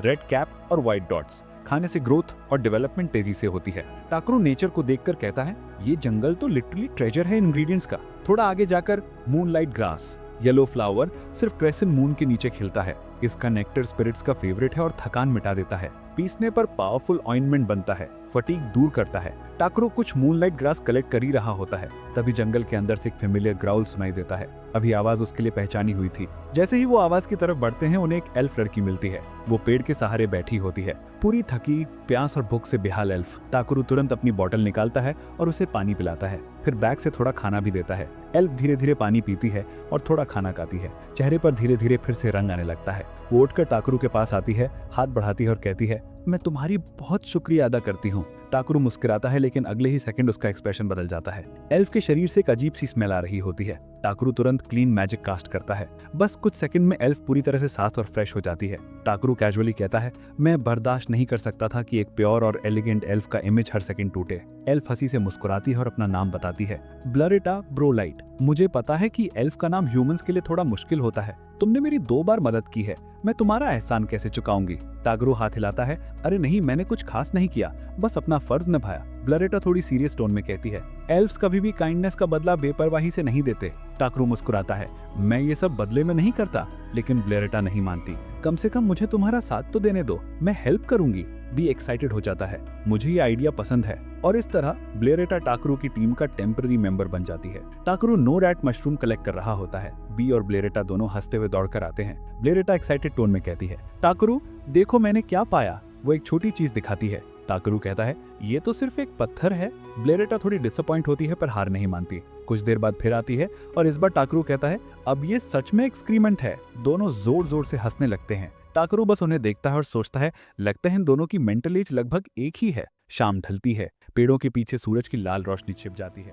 ब्लेरेटा कहती है, मैं जाकर कुछ लकड़ी ले आती हूँ फायर के लिए। टाकरू कहता है, मेरे पास मैजिक स्टोन है, बिना लकड़ी के भी फायर जला सकते हैं। ब्लेरेटा समझाती है, एक कैंप फायर का निशान छोड़ना इम्पोर्टेंट है ताकि दूसरे ट्रैवलर समझें कि ये जगह सेफ है। वो निकल जाती है और कुछ देर बाद वापस आती है, लेकिन हाथों में लकड़ियां नहीं, एक बड़ा ट्रंक लेकर। टाकरू हैरान, तुम ये क्या लेकर आई हो? ब्लेरेटा मुस्कुराती है, बस देखो। वो ट्रंक हवा में उछालती है, खुद जंप करती है और छोटे छोटे लकड़ियों में काट देती है। पीसेस बिल्कुल इवन और परफेक्ट कट में जमीन पर गिरते हैं। टाकरू शॉक में, यार ये सब एल्फ्स ऐसी ही होती हैं। टाकरू अपनी वेपन स्किल एक्टिवेट करता है। उसके सामने आता है still Yambila, rank A, high elf treasure dagger. इसमें विंड स्पिरिट पावर समाया है। सिर्फ प्योर ब्लड लाइन वाले एल्फ्स इसे वियर कर सकते हैं। टाकरू इम्प्रेस्ड, नो वंडर तुमने ट्रंक को कॉटन जैसे काट दिया। उसके बाद टाकरू अपने फेवरेट सूप बनाता है, थिक हर्बल स्ट्यू जिसमें मूनलाइट ग्रास और फॉरेस्ट हर्ब्स का फ्लेवर होता है। ब्लेरेटा और बी एक्साइटेड। जैसे ही ब्लेरेटा पहली शिप लेती है, उसका रिएक्शन प्राइसलेस होता है। टाकरू थोड़ा शर्माकर, अरे तुम लोग तो ओवर रिएक्ट कर रहे हो, पर अंदर से खुश भी होता है। खाते खाते ब्लेरेटा पूछती है, टाकरू तुम वॉस रॉल किंगडम जा रहे हो ना? टाकरू हाँ में सिर हिलाता है, हाँ मुझे वहाँ रिहाई माइन के हाइड्रल मिनरल कलेक्ट करना है। ब्लेरेटा क्यूरियस, तुम्हें हाइड्रल मिनरल क्यों चाहिए? थोड़ी सीरियस एक्सप्रेशन में कहती है, मैं एक व्हाइट पेगासस ऑफ स्काई ढूंढ रही हूँ, वही जिसका सपना मेरी बहन रियोटिक कारा ने हमेशा देखा था। टाकरू सीरियस होने की कोशिश करता है, लेकिन जैसे ही उसके चेहरे पर चिपके ब्रेड क्रम्स दिखते हैं, पूरा मोमेंट उठ जाता है। ब्लेरेटा फेस स्लीव से साफ करती है, लगता है मुझे फिर से तुम्हारा खाना खिलाने की आदत पड़ गई है। टाकरू हंसता है, तो तुम मेरी बॉडीगार्ड बन जाओ ना। मुझे कोई चाहिए जो नई ट्रिक सिखा सके, जैसे ये कैंपफायर का आइडिया। ब्लेरेटा थोड़ा हैरान, बस इतना ही चाहिए तुम्हें? टाकरू कैजुअली, हाँ मुझे लगता है ये काफी बड़ा फेवर है। ब्लेरेटा मुस्कुराती है, जो भी किस्मत ने हमें मिलवाया है, मैं इसे एक अच्छी साइन समझती हूँ। मैं तुम्हारा ऑफर एक्सेप्ट करती हूँ, अब मैं तुम्हारी बॉडीगार्ड हूँ। लेकिन उस रात टाकेरू को नींद नहीं आती, क्योंकि बैल के जोरदार खराटे उसके पूरे रात के सुकून को खत्म कर देते हैं। अगली सुबह उसकी आंखों के नीचे डार्क सर्कल साफ दिखाई दे रहे होते हैं, फिर भी वो बिना रुके ट्रेवल करता है। बैल बोलता है, इस रिवर के उस पार ही ड्रॉफ किंगडम का रिहाई माउंटेन है। टाकू कैजुअली कहता है, बिल्कुल मेरे होमलैंड के जोकर रेंज जैसा लगता है। बैल को कुछ समझ नहीं आता, वो टॉपिक चेंज कर देती है, चलो कुछ खाना खा लेते हैं। तीनों एक रेस्टोरेंट जाते हैं और ऑर्डर करते हैं, एक टोकरी मीट जो लोकल स्पेशलिटी होती है। टाकू पहली बाइट लेते ही कहता है, ये तो कमाल का टेस्ट है। बैल मुस्कुराते हुए कहती है, बिल्कुल जैसा मेरे दोस्त ने बताया था। टाकू सोचता है, दोस्त मतलब कोई एल्फ होगा, लेकिन बैल कहती है, नहीं नहीं, वो तो एक लिजार्ड मैन है जो ड्रैगन किंग का ऑर्डिनरी नाइट है, स्टोल एम्पायर का सेंट नाइट। उसी टाइम एक आवाज आती है, तुम उससे मिल चुके हो। सीन में क्लेस्टन एंट्री लेते हैं। बैल खुशी से कहती है, कितने दिनों बाद मिले हो क्ले? लेकिन क्ले टाकू को डांट देता है, तुम बिना बताए निकल गए, मैं गिल्ड में रिपोर्ट कर चुका हूँ। टाकू नर्वसली बोलता है, मैं गिल्ड को इन्फॉर्म कर दिया था। क्ले सरकास्टिकली कहता है, तुम हमेशा लेजी ही रहोगे। फिर पूछता है, अब कहाँ जा रहे हो? टाकू कहता है, मैं रूम माइन जा रहा हूँ हाइड्रा और कलेक्ट करने। क्ले शॉक्ड, क्या? वो तो डेंजरस एरिया है, तुम्हारे रैंक के लोग उस माइन में नहीं जा सकते। टाकू काम रहते हुए कहता है, उनकी हेल्प चाहिए थी तो मैं इग्नोर नहीं कर सकता था। क्ले बोलता है, अगर रिवॉर्ड अच्छा नहीं मिला तो पछताओगे। टाकू मुस्कुराता है, रिवॉर्ड तो बहुत अच्छा है। ग्रॉस ने प्रॉमिस किया था कि वो मेरे लिए अल्टीमेट पेयर ऑफ सीजर बनाएगा। क्ले थोड़े साइलेंट हो जाते हैं, फिर कहते हैं, मुझे समझ नहीं आता कि तुम दिल के अच्छे हो या बहुत सिंपल माइंडेड। टाकू कहता है, मेरे लिए सीजर शॉट से ज़्यादा इंपॉर्टेंट है। फाइनली क्ले कहता है, ठीक है, मैं भी तुम्हारे साथ चलता हूँ। वैसे भी बॉल रॉल जाना था अपने लेंस रिपेयर करने। बेल एक्साइटेड होकर कहती है, मैं पहले से ही टाकू की बॉडीगार्ड हूँ, तुम सेकंड बन जाओ। क्ले मुस्कुराते हुए बोलते हैं, हम सेकंड बॉडीगार्ड सुनने में बुरा नहीं लगता। और इस तरह टाकू के नए मिशन के लिए एक ग्रुपी समुराई और एक बबली एल्फ रेडी हो जाते हैं। लेकिन टाकू के मन में एक अजीब सी फीलिंग होती है, कुछ गड़बड़ होने वाला है। नेक्स्ट मॉर्निंग वे लोग फाइनली बॉस रॉल पहुंचते हैं। एंट्रेंस के सामने एक ह्यूज भीड़ खड़ी होती है। टाकू कहता है, यार जितना भी सिटीज घूमे सब जगह यही हाल है, लोगों का जाम। क्ले चिल मूड में बोलते हैं, रुको मैं बात करता हूँ। वो एक गार्ड के पास जाते हैं और बस 2 मिनट में तीनों को बिना लाइन के अंदर जाने दिया जाता है। टाकू हैरान, ये तो वीआईपी ट्रीटमेंट लग रहा है, क्या ये ठीक है? क्ले कैजुअली बोलते हैं, अरे नहीं, मैं बस एक पुराने दोस्त से मिला हूँ। गार्ड उन्हें अंदर गाइड करता है और एक्सप्लेन करता है, बॉस रॉल पहले एक माइनिंग सेटलमेंट था। आयन एक्सट्रैक्शन के बाद इसे केवन के अंदर बसाया गया। जैसे ही टाकू नीचे देखता है वो स्टन हो जाता है। पूरा अंडरग्राउंड शहर। गार्ड बोलता है, welcome to the dwarf kingdom. Taku एकदम हैरान, ये तो कमाल का है, पूरा शहर जमीन के नीचे। गार्ड क्लिस्टन से कहता है, किंग ने आपको बुलाया है। टाकू शॉक, क्या तुम किंग को जानते हो? क्ले ऑकवर्डली बोलते हैं, थोड़ा पुराना और कॉम्प्लिकेटेड रिश्ता है। गार्ड हंसते हुए कहता है, कॉम्प्लिकेटेड कुछ नहीं, आप हीरो हो जिसने किंग को थंडर डीमन सेंगुम से बचाया था। क्ले एम्बेरस्ड एक्सप्रेशन के साथ कहते हैं, इतना ग्रैंड नहीं था। उस वक्त ड्रॉफ के लोग मास्टर ब्लैकस्मिथ थे, लेकिन खुद लड़ नहीं सकते थे। एक डीमन उन पर रूल कर रहा था, लेकिन जब उसने मुझे देखा एक नज़र में भाग गया। टाकू कहता है, अरे ये तो कमाल का फीट है। गार्ड प्राउडली कहता है, उस दिन की याद में हमने एक स्टैचू भी बनाया है। सब स्टैचू के पास जाते हैं। क्ले अपने हाथों से फेस छुपा लेते हैं। टाकू कहता है, रिलैक्स, तुम जैसा भी नहीं लगता। क्ले कहता है, बस वही तो प्रॉब्लम है, नाम मेरा लिखा है पर शक्ल किसी और की। क्ले कहता है, मैं किंग से पहले इसी बात की कंप्लेंट करने वाला हूँ। फिर टाकू किंग से मिलता है और ग्रॉस वेंड्रेस की लेटर देता है। लेटर में लिखा होता है कि परमिशन चाहिए हाई माइन एक्सप्लोरेशन के लिए। किंग कहता है, मैं ग्रॉस को जानता हूँ, लेकिन अब माइन सेफ नहीं है। एक बड़ा अर्थक्वेक के बाद वहाँ डीमंस का नया नेस्ट बन गया है। टैकरू कहता है, मुझे फिर भी जाना पड़ेगा। क्ले बोलता है कि वो मेरी प्रोटेक्शन में है और बेल भी अच्छी वॉरियर है। किंग यह सुनकर इम्प्रेस हो जाता है और कहता है, ठीक है, तुम्हें एक स्पेशल मिशन देता हूँ। माइंड के अंदर जो डीमन डिस्टर्बेंस हो रहा है उसकी असली वजह ढूंढो। क्ले बिना सोचे इंस्टेंटली मान जाता है, लेकिन टैकरू थोड़ा कंफ्यूज हो जाता है। रुको, मैं तो बस ओर कलेक्ट करने आया था। फिर वो लोग मिलते हैं शंभू से, जो एडवेंचर गिल्ड का हेड और उनका गाइड होता है। शंभू कहता है, मैं तुम्हें माइंड के टनल्स तक ले जाऊंगा। टैकरू एक लाइट स्पेल कास्ट करता है और शंभू द्वारा दिया गया मैप चेक करता है। अपने स्पेशल सेंसिंग स्किल से उसे फील होता है कि यहाँ के मिनरल्स काफी कमजोर हो चुके हैं। शंभू हैरान होकर पूछता है, तुमने बस देखकर समझ लिया? ग्रुप आगे बढ़ता है। तभी बी वार्निंग देता है कि आगे खतरा है। क्ले चिल्लाता है, कुछ आ रहा है। बेल और क्ले वेपन्स रेडी कर लेते हैं और टैकरू सपोर्ट मैजिक कास्ट करता है और इंटेंस फाइट शुरू हो जाती है। बेल अपने टाइगर के साथ मॉन्स्टर्स को एक एक करके खत्म कर देती है। बैटल खत्म होने पर सब लोग डीपर एरिया में जाते हैं, जहां मैजिक कंसंट्रेशन और हाई होता है। टैकेरो एक डेड एंड तक पहुंच जाता है, लेकिन उसे फील होता है कि उस वॉल के पीछे कुछ है। वो फायर बराज स्पेल यूज करता है। दीवार टूटती है और अंदर से लाइट चमकती है। हिल राइट और शंभू शॉक होकर कहता है, यह तो रैंक ई मटेरियल है। क्ले बोलता है, यह तो एक मैजिक स्टोन की तरह है। बी फिर वार्निंग देता है, डेंजर। शंभू चिल्लाता है, एक डीमन फिर से आ रहा है। टैकेरो सीरियस हो जाता है। बेल, क्ले, इस बार मुझे खुद हैंडल करने दो, मुझे इसकी जरूरत है। शैडो से एक जाइगैंटिक क्रैब बीमन बाहर आता है, इतना बड़ा कि सबकी आंखें खुली रह जाती हैं। आगे हम देखते हैं कि टैकेरो उस क्रैब के सामने खड़ा है। वो डीमन शायद लड़ने से ज्यादा उसे खाने में इंटरेस्टेड लगता है। क्ले और बेल चिल्लाते हैं, सावधान, वो अटैक करने वाला है। लेकिन टैकेरो आराम से अटैक डॉज कर देता है। क्ले कहता है रुको मैं हेल्प करता हूँ, पर टैकेरो बोलता है नो, तुम बीच में मत आना, बस पीछे रहो। वो अपने बैग से एक रॉड निकालता है और पावर यूज करते हुए उस क्रैब पर जोरदार अटैक करता है, साथ ही पीछे से साउंड वेव्स छोड़ता है। क्रैब बेहोश होकर गिर जाता है। टैकेरो मौका देखकर उस रॉड से जानलेवा अटैक करता है, लेकिन क्रैब के हार्ड सिर पर उसका कोई असर नहीं होता। बी आइस मैजिक यूज करके क्रैब के एक पैर को जमा देता है। फिर टैकी भी आइस मैजिक का यूज करता है और पूरे क्रैब को बर्फ में जकड़ लेता है। सब चेक करते हैं और कंफर्म करते हैं कि क्रैब पूरी तरह फंस चुका है। टैकेरो कैजुअली कह देता है भगवान इसकी आत्मा को शांति दे, लेकिन वही कोई बंदा उसके ऊपर नाराज हो जाता है कि टैकेरो ने सब कुछ अकेले क्यों कर दिया, टीम पर भरोसा क्यों नहीं किया। टैकेरो हल्का हंसकर कहता है अब क्या करूं, मुझे क्रैब इतना पसंद है कि मैं फ्लो में आ गया। वो उसे समझाते हैं कि थोड़ा भरोसा टीममेट्स पर भी करो। टैकेरो समझ जाता है और माफी भी मांग लेता है। फिर वो क्रैब को अपने मैजिक बॉक्स में रख लेता है और क्रिस्टल्स कलेक्ट करने लगता है। बी बोलता है थैंक यू टैकेरो, तुमने सच में बहुत मदद की। सीन कट होता है किंग के महल में। टैकेरो और सभी लोग किंग से मिलने आते हैं। टैकेरो कहता है आपकी गुफा में जो क्रैब था हमने उसे हरा दिया। बटलर कंफर्म करता है महाराज यह सच बोल रहा है, इसने अकेले हराया है। किंग पूछता है क्या मैं उसे देख सकता हूँ, गुफा में असल में था क्या। टैकेरो एक मैजिक आइटम से उस विशाल क्रैब को बाहर निकाल देता है। किंग उसे देखकर पूरी तरह शॉक हो जाता है। लेकिन तभी किंग कहता है कि मैं तुम्हारी कुछ विशेष पूरी करूंगा, बताओ बदले में क्या चाहिए। टैकेरो बोलता है क्या मैं इस क्रैब को अपने पास रख सकता हूँ। इसके बाद उस लड़की को काफी सारे सोने के कॉइन्स भी मिल जाते हैं। लेकिन ताकेरू तो सच में इसे खाने के लिए बहुत एक्साइटेड दिख रहा था।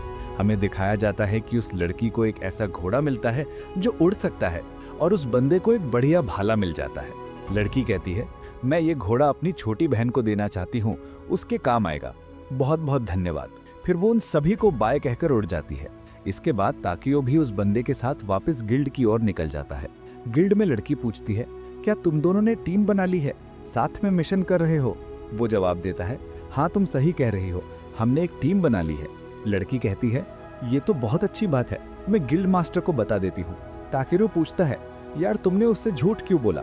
वो कहता है क्यों, क्या मैं तुम्हारी टीम में रहने के लायक नहीं हूँ। टैकेरो मन ही मन सोचता है कि ये काफी स्ट्रांग है और टीममेट बन सकता है। फिर दोनों बात करते हुए अपनी टीम का नाम डिसाइड करते हैं, जिसमें ताकेरो और वो दोनों शामिल रहेंगे। इसके बाद हम उस शॉप पर आते हैं जहाँ ताकेरू पहले आया था। वो अपने क्रिस्टल्स उन्हें दे देता है। जैसे ही वो लोग क्रिस्टल्स चेक करते हैं शॉक हो जाते हैं। टैकेरो पूछता है इनके बदले में मेरा सामान बना दोगे। वो रोते हुए बोलते हैं ये इतने रेयर हैं कि हम इसकी कीमत भी नहीं दे पाएंगे, शायद पूरी सिटी के पैसे से भी हम तुम्हें पेमेंट ना कर पाएं। ताकेरू बोलता है बस मेरा सामान बना दो, बाकी सारे क्रिस्टल्स तुम रख लो और फ्यूचर में अगर मुझे कुछ चाहिए हो तो हेल्प कर देना। वो लोग तुरंत मान जाते हैं। फिर ताकेरो एक छोटी सी पार्टी एंजॉय कर रहा होता है। तभी कोई आकर कहता है तुम्हारे लिए एक लेटर आया है। ये लेटर खुद गिल्ड मास्टर देकर जाता है। ताकेरू लेटर खोलता है और पता चलता है कि किंग ने उसे बुलाया है। ताकेरो को चिंता होती है कि कहीं वो बी को मुझसे दूर ना कर दें। वो बंदे उसे समझाता है और ताकेरो मान जाता है अगर तुम सच कह रहे हो तो ठीक है, मैं साथ चलता हूँ। ताकेरो और क्रिस्टल्स लेकर वो राजा के महल पहुंच जाता है। महल देखकर ही वो काफी शॉक हो जाता है। एक बटलर आता है और ताकेरो को अंदर ले जाता है। मेड्स उसका वेलकम करती हैं। ताकेरो इतनी खातिरदारी देखकर हैरान रह जाता है। तभी एक लड़की आकर बोलती है तो तुम वो हो जो शहर में ड्रैगन लेकर घूम रहा है, वो ड्रैगन मेरा है, उसे वापस करो। ताकेरो और बी दोनों शॉक हो जाते हैं। ताकेरो कामली बोलता है मानना पड़ेगा, तुम्हारी ट्रेनिंग काफी अच्छी है। वो उसकी पावर सेंस करता है और समझ जाता है कि वो अभी एक छोटी बच्ची है। ताकेरो घुटनों पर बैठकर कहता है ध्यान से सुनना, बी कोई ड्रैगन नहीं है, मैं उसे अपना भाई मानता हूँ, उसे मैं किसी को नहीं दे सकता। लड़की समझ जाती है और माफी मांगती है। बी उसके पास आता है जैसे वो खेलना चाहता हो, लेकिन लड़की उसे ज्यादा टाइट पकड़ लेती है। ताकेरो हल्का मुस्कुराकर कहता है बच्चे सच में दिल के बहुत साफ होते हैं। फिर किंग वहां आते हैं। ताकेरो उन्हें रिस्पेक्ट देता है और हैंडशेक करता है। किंग उन्हें टेबल पर बैठाकर चाय ऑफर करता है और कहता है मुझे पता चला कि तुमने गांव में एक बीमार फैमिली को ठीक किया और तुमने 1 रुपया भी नहीं लिया। तुम्हारा दिल बहुत बड़ा है, क्या तुम मेरी वाइफ को भी ठीक कर सकते हो, वो बहुत बीमार है। जिसके बाद ताकेरू सोचता है इसका मतलब ये नहीं कि मैं उनकी वाइफ को पूरी तरह ठीक कर पाऊंगा, कभी कभी मेरी पावर्स उल्टा असर भी कर देती हैं। किंग अपनी बातें बताता है, कैसे उसकी वाइफ कई सालों से बीमार है, ये सुनकर ताकिरू की आंखों में भी हल्का सा दर्द झलकता है और बी भी राजा की बातों में खोकर रोने लगता है। ताकिरू के पास अब मना करने का कोई रीजन नहीं बचता, तो वो कहता है ठीक है, मैं कोशिश करूंगा। किंग तुरंत उसे क्वीन के कमरे तक ले जाता है। हम देखते हैं कि सच में क्वीन की हालत काफी खराब होती है। वो बहुत दुबली पतली हो चुकी थी। ताकिरू पूछता है, यहाँ इतना अंधेरा क्यों है? किंग बताता है, उन्हें रोशनी से दिक्कत होती है, इसलिए कमरा हमेशा डार्क रहता है।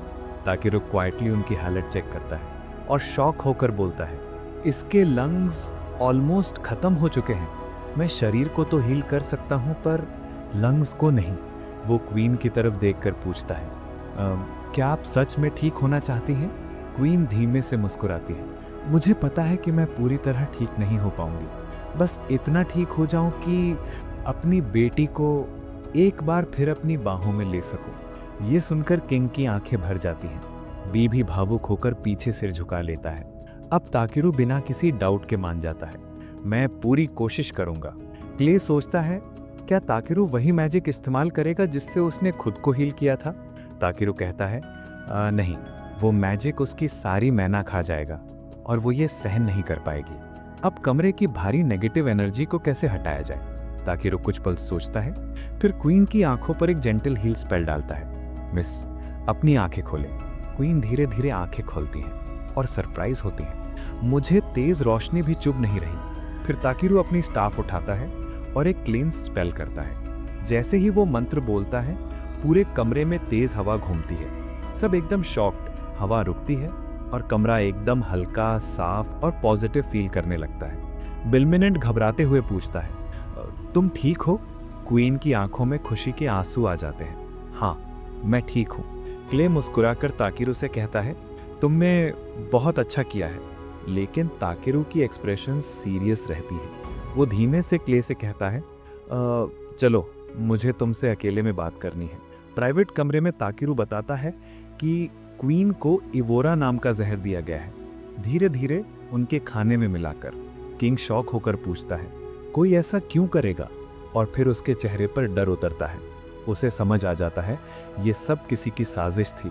ताकिरू आगे कहता है, इस पॉइजन का कोई नून एंटीडोट नहीं है।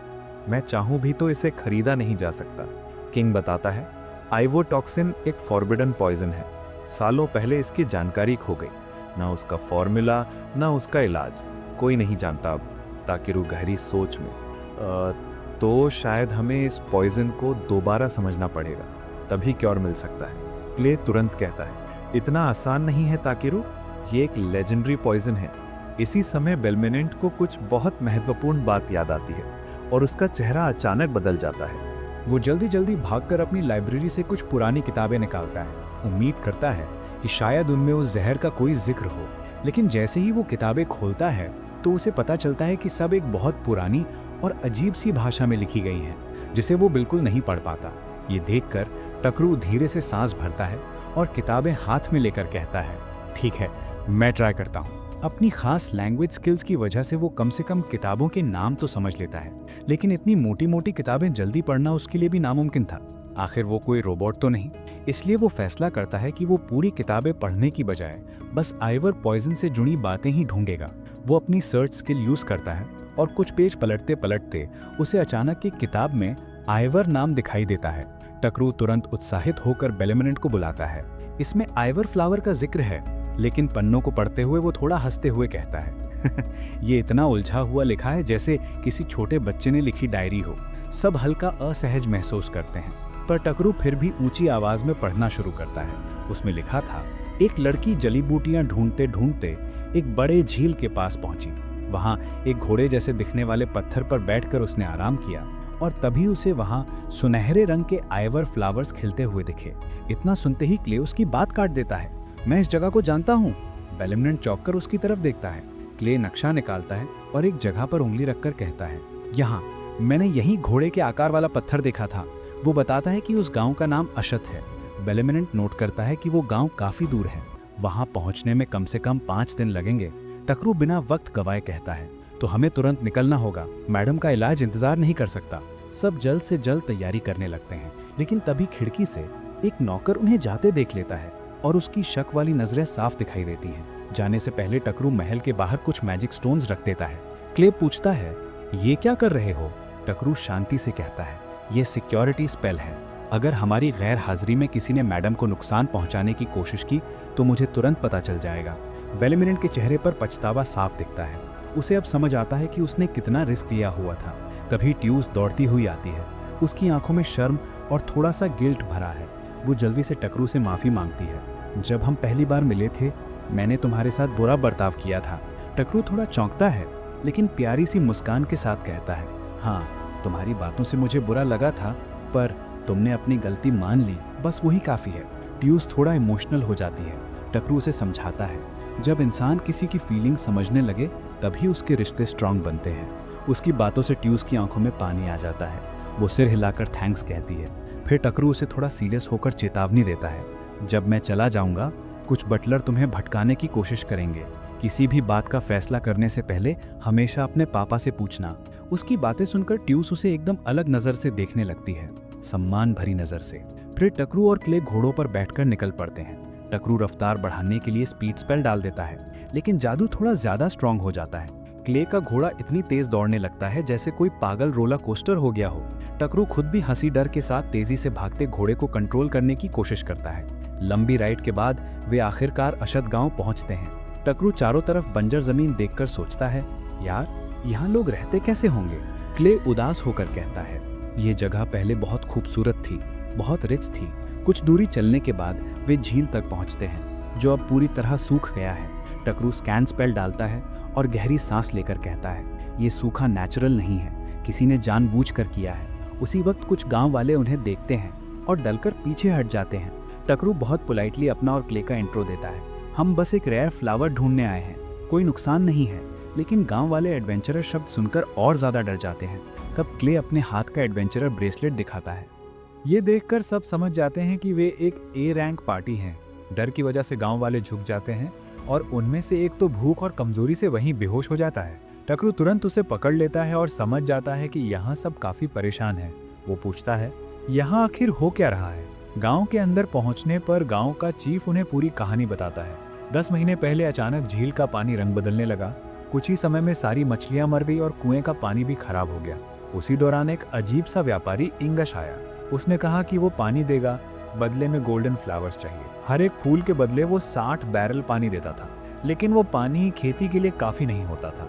धीरे धीरे खाना भी खत्म होने लगा और लोग भूख से गिरने लगे। कहानी सुनकर क्ले कहता है, मतलब वही इंगश उनसे आइवर फ्लावर्स ले रहा था। टकरू सिर हिलाकर सहमति जताता है और कहता है, और मुझे लगता है वो आदमी बहुत गड़बड़ है। गांव वाले भरोसा नहीं करते। उसने तो हमारी मदद की है। लेकिन टकरू समझाता है, उसने तभी मदद शुरू की जब पानी पूरी तरह खराब हो गया था और झील को किसी ने जानबूझकर सुखाया है। ये सुनकर गांव वाले शॉक्ड हो जाते हैं। उन्हें किसी ने कभी नहीं बताया कि उनके सुंदर फूल जहरीले होते हैं। अब उन्हें समझ आता है कि इंगश ने उनसे धोखा किया। गांव वालों की हालत देखकर टकरू गुस्सा रोकता है और कहता है, मैं उस व्यापारी को सजा देकर रहूंगा। फिर वो बिया को बुलाता है। बिया आकाश में उड़ती है और एक तेज आवाज करती है। कुछ ही सेकंड में बादल घिर जाते हैं और बारिश शुरू हो जाती है। कई महीनों बाद पहली बार साफ पानी गिर रहा था। गांव वाले खुशी से बारिश में भीगते रहते हैं। कुछ देर बाद टकरू बिया को बारिश रोकने का इशारा करता है। उसके बाद वो मैजिक से गांव की गंदगी साफ करता है, टूटी जगहें ठीक कर देता है। सब लोग हैरान रह जाते हैं। फिर वो मुस्कुराते हुए एक और काम करता है, जादू से एक बड़ा सा फीस्ट तैयार कर देता है। भूखे गांव वाले तुरंत खाना खाने लगते हैं। टकरू बस उन्हें देखकर हल्का सा मुस्कुरा देता है। खाना खत्म होने पर चीफ उसकी तरफ आता है और कहता है, हम आपका बदला कुछ नहीं चुका पाएंगे। टकरू शांत होकर कहता है, मुझे बस आइवर फ्लावर्स चाहिए, उनसे मैं इलाज तैयार कर पाऊंगा। चीफ तुरंत मान जाता है, लेकिन फिर भी शर्मिंदा होता है। उसी समय छोटे बच्चे टकरू के पास आते हैं और उसके कपड़े पकड़कर खेलने लगते हैं। चीफ उन्हें डांट देता है, रुक जाओ, तुम अपने रक्षक को परेशान कर रहे हो। टकरू हंसकर कहता है, अरे रहने दो, बच्चे हैं, यही असली खुशी है। क्ले धीरे से कहता है, अब हमें कोई बदला नहीं चाहिए, आइवर फ्लावर तो वैसे भी यहीं का खास फूल है। फिर बच्चे टकरू का हाथ पकड़कर उसे एक जगह ले जाते हैं, एक छोटा सा कमरा जैसा। टकरू चारों तरफ देखता है और पूछता है, ये कोई स्टोर रूम है क्या? गोंजा बताता है, हाँ, यहाँ हम वो फल रखते हैं जो हम इकट्ठा करते हैं। टकरू पूछता है, तो जब इतने भूखे थे तो इन्हें खाया क्यों नहीं? गोंजा समझाता है, ये फल बहुत कड़वे होते हैं, हम बस इनके फूलों का नेक्टर लेते हैं, शहद बनाते हैं फल तो फेंक देते हैं। टकरू खुद एक फल चखने का फैसला करता है। बच्चे हैरान होकर देखते रहते हैं कि वो सच में खाने वाला है। पहला कौर लेते ही उसका चेहरा थोड़ा अटक सा जाता है। अरे, इसका स्वाद तो ठीक है। बच्चे हंस पड़ते हैं और तभी बेलमिनेंट के घर में अचानक अलार्म बजने लगता है। ट्यूस तुरंत अपनी माँ के कमरे की तरफ भागती है, क्योंकि ये अलार्म तभी बजता है जब कोई बुरी नीयत वाला पास आता है। कमरे के पास पहुंचते ही उसे बर्नार्ड खड़ा मिलता है। बर्नार्ड उसे देखकर पास आने लगता है। ट्यूस घबरा कर पीछे हट जाती है और कहती है, तुम ही हो ना जिसने मेरी माँ को जहर दिया। बर्नार्ड शांत रहकर मना करता है, लेकिन ट्यूस कहती है, ये अलार्म तभी बजता है जब आसपास कोई गलत सोच वाला इंसान हो। बर्नार्ड की आंखें सिकुड़ जाती हैं। तुम किसी अजनबी एडवेंचरर पर इतनी जल्दी भरोसा कर रही हो? लेकिन ट्यूस डटी रहती है। मुझे टकरू पर पूरा भरोसा है, वो अच्छे इंसान है। बर्नार्ड उसके मन को बदलने की कोशिश करता है और ट्यूस अंदर ही अंदर दबाव महसूस करने लगती है। तभी बेलमिनेंट तेजी से वहां आता है और ट्यूस तुरंत उसके पास चली जाती है। वो कहती है कि उन्हें तुरंत कुछ जरूरी बात करनी है। बेलमिनेंट दोनों को एक प्राइवेट कमरे में ले जाता है। अंदर पहुंचकर वो कहता है कि वो अभी भी टकरू पर पूरी तरह भरोसा नहीं कर पा रहा। ये सुनकर टूस थोड़ा हैरान हो जाती है। बर्नार्ड को लगता है कि अब मालिक उसकी तरफ है, लेकिन तभी बेलमिनेंट गंभीर होकर कहता है कि जो भी हो, टकरू ने उसकी पत्नी का इलाज किया है तो एक मौका देना तो बनता है। बेलमिनेंट बताता है कि टकरू के अलार्म ने बर्नार्ड की चालाकी पकड़ ली थी, इसलिए अब वो उसकी वफादारी की टेस्ट करेगा। वो एक कप लेकर आता है और कहता है कि इसमें वही दवा है जो बर्नार्ड सालों से उसकी पत्नी को देता आया है। फिर वो कहता है, अगर तुम सच में ठीक हो तो इसे पी लो। बर्नार्ड तुरंत पीछे हट जाता है। बेलमिनेंट की आवाज और ठंडी हो जाती है। क्यों बर्नार्ड, अपनी ही दवा नहीं पी सकते? बर्नार्ड डर के मारे कांपने लगता है। तभी बेलमिनेंट गुस्से में वो कप उसके चेहरे पर फेंक देता है। बर्नार्ड दर्द से चिल्लाने लगता है, मुझे जहर दे दिया गया। बेलमिनेंट शांत होकर कहता है, इसमें तो सिर्फ पानी था। बस इतना सुनते ही साफ हो जाता है कि असली जहर तो बर्नार्ड ही मिलाता था। बेलमिनेंट तुरंत गार्ड्स को बुलाकर उसे पकड़ने का आदेश देता है। जब बर्नार्ड को ले जाया जाता है तो हेड बटलर एक अजीब सा कागज बेलमिनेंट को देता है। वो बताता है कि ये बर्नार्ड के कमरे से मिला है। बेलमिनेंट उसे खोलता है और चौंक जाता है। उसमें पुराने जमाने की भाषा में कुछ लिखा होता है। उसे समझ आ जाता है कि ये काम किसी छोटे मोटे अपराधी का नहीं है, कोई बड़ा संगठन उसे टारगेट कर रहा है। उधर गांव में एक आदमी देखता है कि कोई चीफ के दरवाजे पर जोर से दस्तक दे रहा है। वो आदमी पास जाकर पूछता है, कौन हो तुम? लेकिन चेहरा देखते ही वो हैरान रह जाता है। वो इंगश था। इंगश गुस्से में कहता है कि उसे अभी के अभी आइवर फ्लावर्स चाहिए। गांव वाला बताता है कि चीफ कुछ एडवेंचरर्स के साथ बाहर गए हैं और अब गांव वाले अपने जहरीले फूल किसी को नहीं देते क्योंकि उनका गलत इस्तेमाल हो सकता है। ये सुनकर इंगश समझ जाता है कि उसका राज खुल चुका है। वो तुरंत अपने लोगों को बुलाकर आदेश देता है, गांव को जला दो। इधर चीफ टकरू और क्ले को एक अंधेरी गुफा में ले जा रहा होता है। काफी देर चलने के बाद गुफा के आखिरी हिस्से में एक झील दिखाई देती है। उसके बीच में एक सुंदर घोड़े की मूर्ति और चारों तरफ चमकते गोल्डन फूल। टकरू की आंखें चमक उठती हैं। वही असली आइवर फ्लावर्स जिनके बारे में अब तक सिर्फ कहानियां सुनी थी। थियो पूछता है कि उस मूर्ति में बने प्राणी के बारे में और बताएं। बुजुर्ग बताते हैं कि हॉफलेनर एक दैत्य पंखों वाला घोड़ा था जिसने कभी झील के राक्षसों से गांव की रक्षा की थी।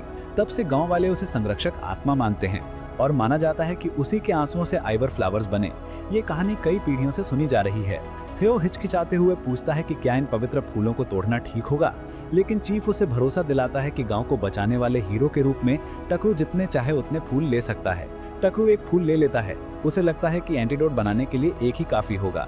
उसका थोड़ा ध्यान सोया सॉस फ्रूट की तरफ भी जाता है, लेकिन तभी एक जोर की चीख गूंजती है।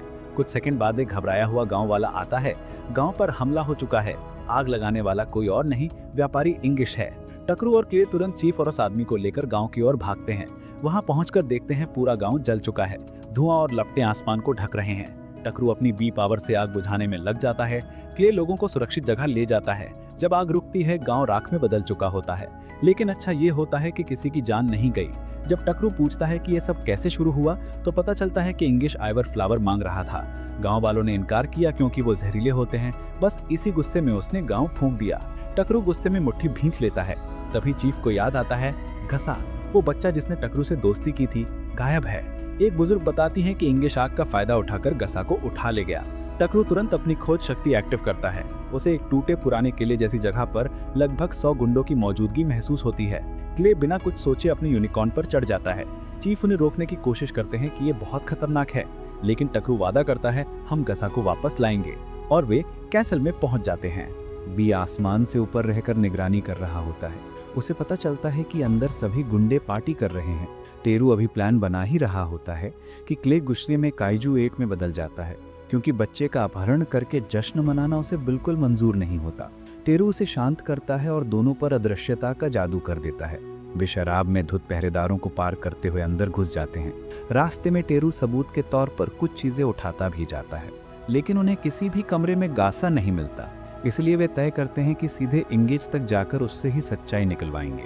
कमरे के बाहर खड़े होकर वे सुन लेते हैं कि गुंडे आइवॉर फ्लावर्स को महंगे दामों में बेचने की प्लानिंग कर रहे थे और इसके लिए गासा को इस्तेमाल कर रहे थे। उसी समय एक गुंडा ज्यादा बोल देता है और इंगेज उसे बोतल मारकर चुप कराता है। सब सुनने के बाद क्ले लड़ने को तैयार हो जाता है। टेरू उसे हरी झंडी देता है, बस शर्त ये कि किसी को मारेगा नहीं। क्ले अदृश्यता हटाकर दरवाजा तोड़ देता है और गुंडों को जमकर पीटता है। डर कर इंगेज अपने आदमियों से कहता है, हमारा सीक्रेट हथियार छोड़ दो, भले ही वो अभी पूरी तरह कंट्रोल में नहीं है। इसी दौरान टेरू मौका देखकर इंगेज से पूछ लेता है, बच्चा कहाँ है? इंगेज घबराकर गलतियां करता है और सीधे लोकेशन बता देता है। टेरू तुरंत उस कमरे तक पहुंचता है जहां गासा बंद था। बी एक झटके में पहरेदार को गिरा देता है और टेरू बच्चे को आजाद कर देता है। लेकिन बाहर आते ही वे देखते हैं कि किले के बाहर विशाल टेंटिकल्स उठ रहे हैं। गुंडे चिल्लाकर भाग रहे हैं, झील का दानव वापस आ गया। टेरू गासा को पकड़े लड़ाई वाली जगह की ओर भागता है। अंदर पहुंचकर देखता है कि क्ले एक बड़े राक्षस से भिड़ा हुआ है। स्कैन करने पर पता चलता है ये एक बी रैंक डार्क नेन है जिसे एंगेज ने बुलाया है। एंगेज खुद डर के मारे रो रहा होता है। टेरू उसे मरने नहीं देता। वो ढाल बनाकर उसे बचा लेता है और तय करता है कि उसे बाद में गिरफ्तार किया जाएगा। क्ले राक्षस के टेंटिकल से जूझ रहा होता है। टेरू एक तगड़ा बर्फ वाला जादू करता है और पूरे डार्क नेन को जमा देता है। क्ले एक पंच मारकर उस पर हमला करता है, लेकिन इससे राक्षस का इमरजेंसी सिस्टम एक्टिवेट हो जाता है। जमे हुए टेंटिकल्स टेरू पर टूट पड़ते हैं। वो अपनी स्टाफ से खुद को और गासा को बचा तो लेता है, लेकिन टक्कर इतनी तेज होती है कि दोनों दीवार फोड़कर बाहर गिर जाते हैं। बी उड़कर गासा को पकड़ लेता है, लेकिन टेरू जहरीली झील में गिर जाता है। वो समझ जाता है कि शायद अब यही उसका अंत है। तभी दूर से देख रही एक देवी हस्तक्षेप करने का फैसला करती है, क्योंकि टेरू दुनिया में अच्छाई ला रहा है और उसकी मौत बेकार होगी। बेहोशी में टेरू अपने दोस्तों और खाने के बारे में सोच रहा होता है। तभी कोई उसे पानी से बाहर खींचता है। वो एक सफेद पंखों वाली पेगासस है। वो अपना नाम हॉफलेनर बताती है। टेरू पहले समझ नहीं पाता, लेकिन जल्द ही देखता है कि झील का जहर उसके छूने से साफ हो रहा है और गिरे पौधे फिर से उग रहे हैं। हॉफलेनर बताती है कि कई साल पहले झील की जादुई शक्ति बिगड़ गई थी और वो कमजोर होकर पत्थर बन गई थी। आइवॉर फ्लावर्स उसी ने आखिरी शक्ति में बनाए थे, लेकिन इंगेज ने झील में जहर डालकर सब खराब कर दिया। टेरू के पानी में गिरने और जहर को सोख लेने की वजह से हॉफलेनर फिर से जीवित हो गई। वो उसे दोस्तों के पास छोड़कर गायब हो जाती है।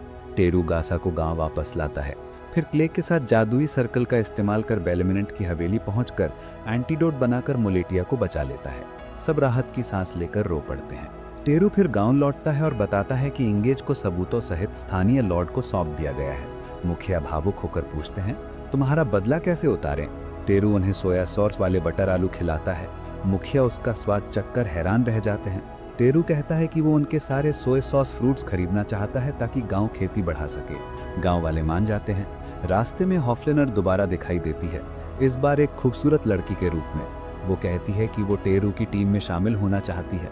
बहुत समय तक एक जगह फंसी रही, अब दुनिया घूमना चाहती है। टेरू सोचता है, लेकिन क्या एक गॉड को पार्टी में रिक्रूट करना अलाउड भी है? वो कहती है कि टेरू उसकी पीठ पर बैठ सकता है, बस तब जब वो घोड़े के रूप में हो। टेरू समझ जाता है अब आगे की जर्नी कितनी बेकार होने वाली है। आगे हमें दिखाया जाता है कि ताकि ब्लैकस्मिथ के पास पहुंच चुका है। वो ब्लैकस्मिथ बोल रहा होता है कि तुम्हारी और मेरे साथ किए काम से मैंने एक बहुत बढ़िया तलवार बनाई है और लोग मेरी काफी तारीफ कर रहे हैं। साथ ही वो ये भी कहता है कि मैं तुम्हारे लिए भी एक बढ़िया वेपन बनाऊंगा। ये सब कहने के बाद ताकि वहां से निकल जाता है। बाहर उसे हॉक दिखाई देती है। हॉक पूछती कि बातचीत कैसी रही। ताकि बताता है कि सब ठीक रहा, वो मेरे लिए सिजर बनाने के लिए तैयार है और जल्द ही बन जाएगा। फिर हॉक के बारे में बताता है कि ये गॉडेस है और मुझे अपने लास्ट मिशन में मिली थी। हॉक कहती है कि अगर तुम चाहो तो मैं तुम्हारे सिजर जल्दी बनवाने में मदद कर सकती हूँ, लेकिन ताकि मना कर देता है। फिर हॉक बोलती है कि चलो बाहर कुछ सामान ले आते हैं, सोया सॉस और पटेटो।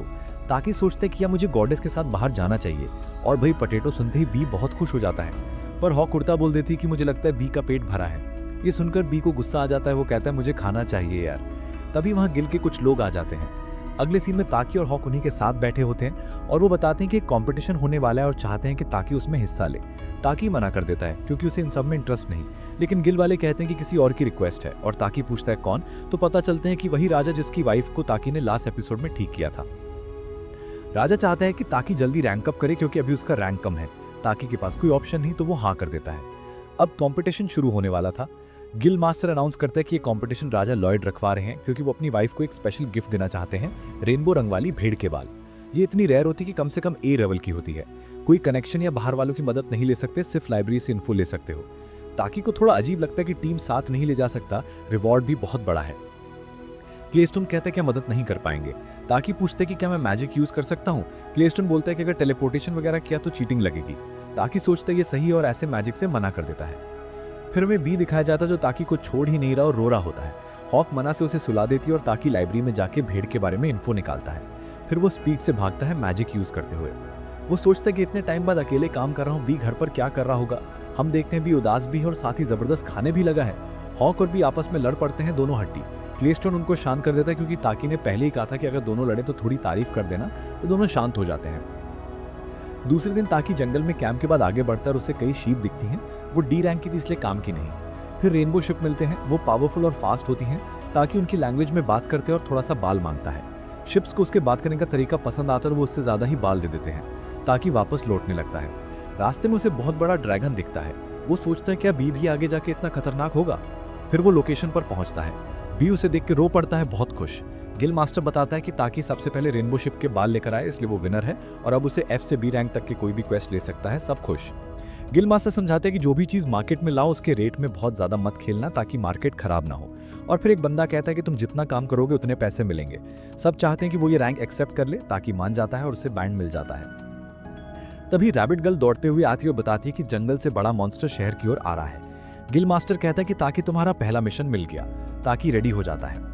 टीम जंगल में जाती है और मॉन्स्टर दिख जाता है। तभी उसकी पीठ पर से आवाज आती है, ताकि तुम, और ब्लू लाइट दिखती है। वो बहुत खुश होती है। बीवी उसे देख के खुश। लेकिन मॉन्स्टर से बदबू आती है तो ताकि पहले उसे क्लीन कर देता है। ताकि पूछता है कि ये मॉन्स्टर क्यों लाई। ब्लू लाइट कहती है कि तुम्हें चलता हुआ घोड़ा चाहिए था तो मैं ये लेके आई हूँ। ताकि घबरा जाता है और कहता है मुझे ऐसा हॉर्स नहीं चाहिए। फिर वो मॉन्स्टर को भी साफ कर देता है और वो जमीन में चला जाता है। हॉक बोलती कि तुझे हॉर्स की क्या जरूरत, मैं हूं ना।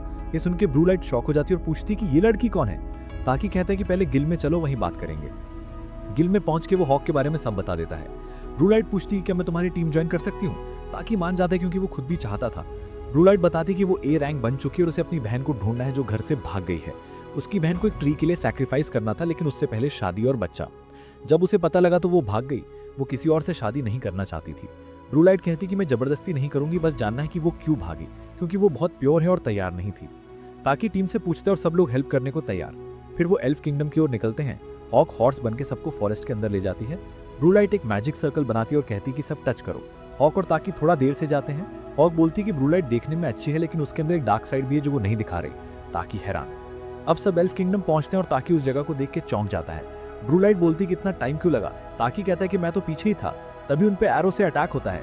ताकि शील्ड से सबको बचा लेते। ब्लू लाइट चौंक जाती क्योंकि ये उसके गांव वाले ही कर रहे थे। एक बंदा आता और कहता है कि हमें नहीं लगा था कि तुम ऐसे बाहर वालों को यहाँ ला सकोगी, मतलब तुम हमें धोखा दोगी।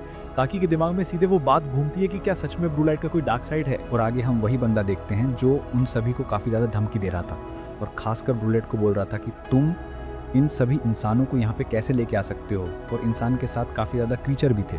ये बात सुन के होप काफ़ी ज़्यादा गुस्सा हो जाती है और फिर वो बैरियर से बाहर निकलती है और बोलने लगती है, आखिरकार तुमने मुझे क्रीचर कैसे कहा, मतलब मैं एक गॉड हूँ। गॉड सुनते ही वो बंदे लोग वहाँ पे काफ़ी ज़्यादा हैरान हो जाते हैं और फिर वो अपने हॉर्स वाले फॉर्म में आ जाती है। ये देख के सब लोग काफ़ी डर जाते हैं और रिक्वेस्ट करने लगते हैं।